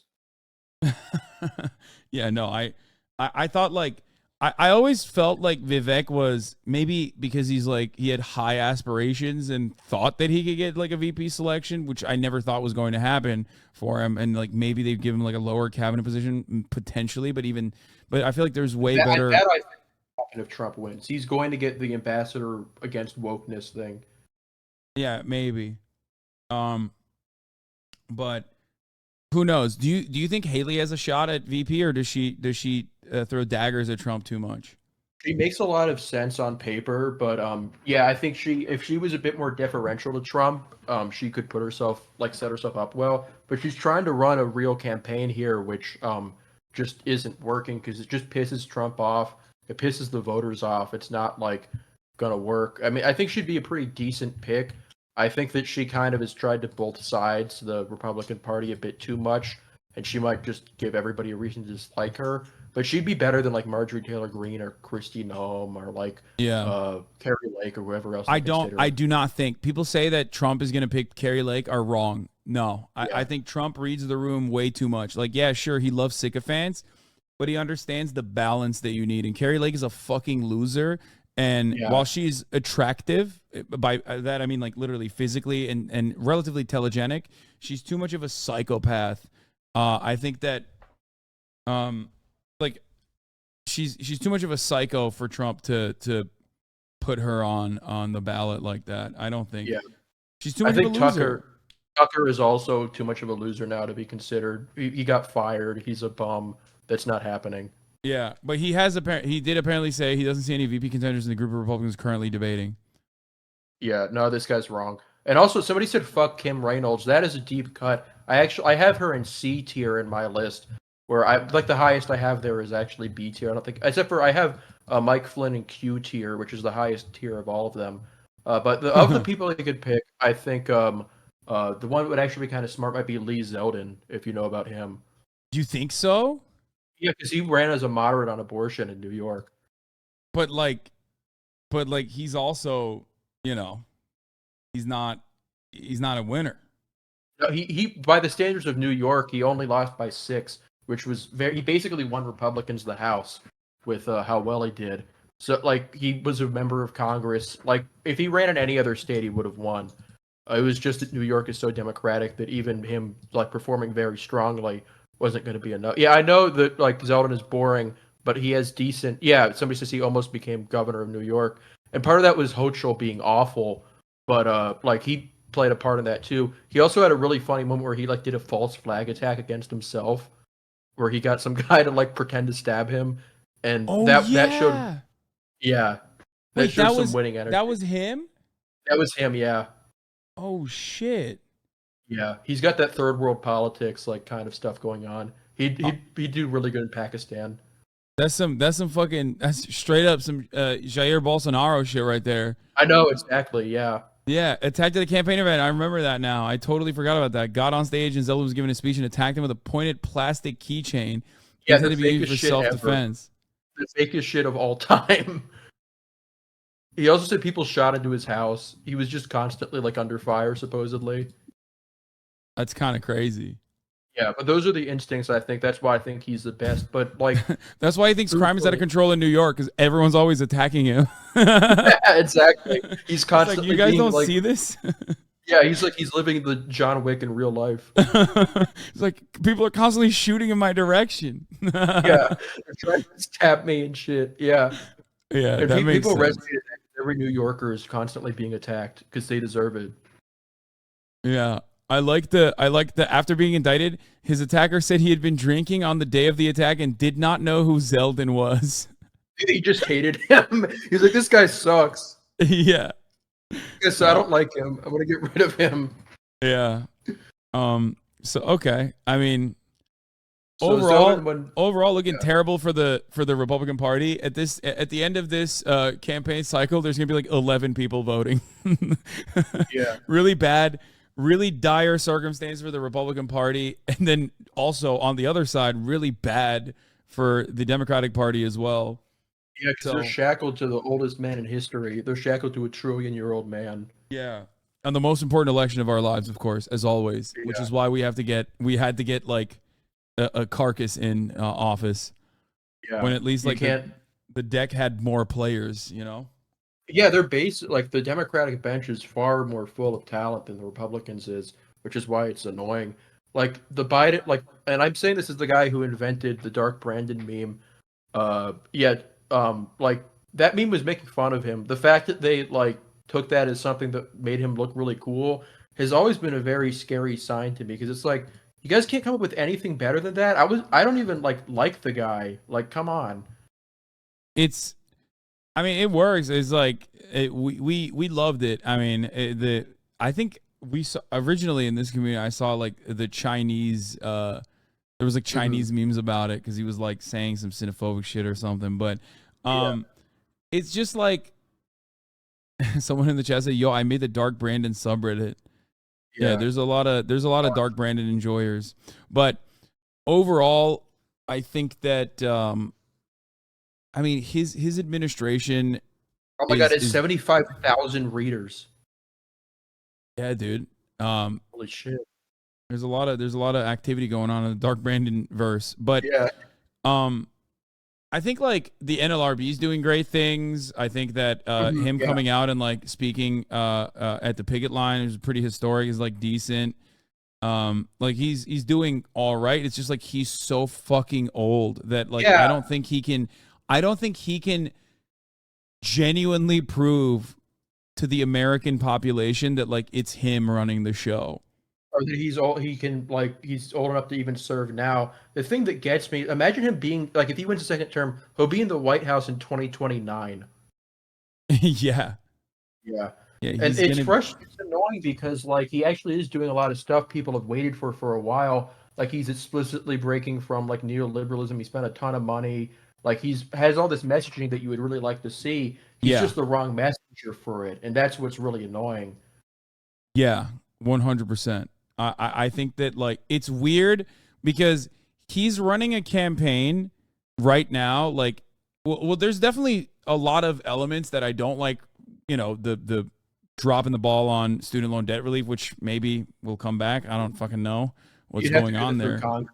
Yeah. What's up? You have to do that through Congress, I think, at this point. That was really the only thing that the Supreme Court said.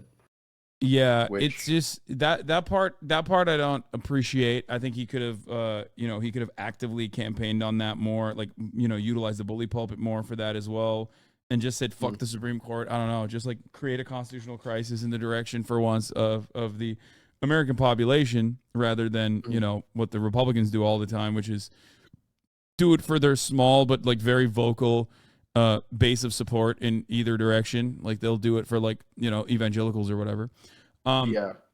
But overall, his push, the IRA is decent. Like there's a lot that he's doing that, if I'm being perfectly objective and perfectly honest, there's a lot that he's doing that's pretty good. And if it was like a younger, more telegenic, more charismatic person, he could have like Obama level popularity potentially. I don't know how he would be able to overcome the obvious economic issues. Yeah, well, you can use abortion to do that. But yeah, there's that too. Yeah, you could just totally override all of those conversations by being like, remember when Republicans literally took away your civil liberties in red states, even if you are a Republican as well? Yeah, yeah. Because Biden will be 86 years old in 2029. He'll be closer to being 90, to being 100 years old than he'll be to being 70. Yeah, it's really really bad overall, but yeah. But I mean, the circumstances are so like tilted towards Democrats that they can probably drag them over the finish line, which like it's a missed opportunity. That's just like a best. Yeah, I still do think that like the people in his ear aren't necessarily on the side of labor either, because I think I saw you also cover that as well, where you brought up that quote from Debbie Dingle being like, "Are you guys fucking stupid? You think that they're not going to go on strike? Like how psychotic are you guys? Like they're so far removed. I think that they have more of the like they have more people in the Brandon orbit that obviously are on the side of the bosses and the CEOs than the rank and file or the labor unions, because that's the reason why I think Joe Biden legitimately thought that this strike would not happen. Yeah, they're really far up in their own heads, and it's like to an alarming degree. I got like this tell-all book recently. It was like called The Last Politician, and I read it. It was like by this guy who was just like really kind of like very pro-Biden, talking about how awesome he is. I read it to get the kind of see how the administration thinks of themselves, and I skipped over to the end, the part about the midterms. And what concerned me is that they seem to legitimately think that they won the midterms, and not that like abortion was what did it. They're like, oh, it was our strategies as the White House that won everything, and it's like that's not what happened. You guys got to be a bit like a bit less full of them yourselves. It's like I don't really trust them to run a campaign that really meets people where they are. Yeah. No, I think they are once again in a holding pattern and like allowing Republicans to fuck themselves up, because there is a genuine spiritual crisis in the Republican Party right now, a crisis that they're suffering from their own success. Yeah. Because you're never supposed to actually follow through on like a lot of the wedge issue culture war stuff, and they're going absolute nutty with it, whether it be the insane anti-trans legislation at the state legislatures that they're pushing for, that like virtually zero people are actually asking for on the ground. Like, sure, you got like AstroTurf PTA conferences, right, where people come in and they're like, child genital mutilation. Like, why are you doing child genital mutilation at your schools, or whatever the fuck these freaks are saying? But overall, those guys are fake as hell because they don't even care about circumcision. Yeah, exactly. Which is like, unironically, a more logical argument to make, but no one will make that, because no one wants to be the guy talking about baby dicks, like, obviously. Yeah. Which is precisely the reason why no one brings up intactivism as like a legitimate, political talking point, because it's gross. It's gross to fucking talk about baby dicks all the fucking time, and that's what you're doing when you constantly talk about like child genital mutilation is occurring. And especially when like you're talking about 1% of the population and none of them are getting this surgery that you claim that they're getting. And then also you're trying to do bomb threats on fucking child hospitals and shit. Yeah, they're insanely online. Yeah, exactly. And not even in a way where like, Trump makes the memes. They're insanely online in the worst ways possible. Yeah, they're making Wojaks about Senate races. It's over. It never even began. Yeah, it's really, really, really bad. All right. Well, thanks a lot for coming on, man. What do you want to plug? Oh, at intermentum.news. If you guys are tier list fans, I got tons of tier lists. I got tier lists about Democratic presidential candidates. I got tier lists about the Republicans. I got a bunch of articles about like the election too, and like history. Well, there's only one thing about history, but it's a lot of the same stuff that we talk about here. Yeah, this is the Trump VP list. It's going to be paywall, but I do have the thing about you can get the thing about Marjorie Taylor Greene. I added a GIF about there. So I have like these kind of analyses about how terrible they are. And then, so that's kind of like, that's what you need to get to. But like I have like about like 10, 15 people on that list. And there's a bunch of stuff like that. I put about one thing every week. It's like really like my main thing now. I'm also on Twitter, where I also post a lot about this stuff. Yeah, it's in the chat there. But it's great coming on. It was fun to talk to you in the chat and everybody. It's fun. All right. Well, thanks for coming on, man. See you guys. All right. Bye. On that note, chat, I know some of you are like, Hasan, are you going to play video games right now? And the answer to that question is, unfortunately, no.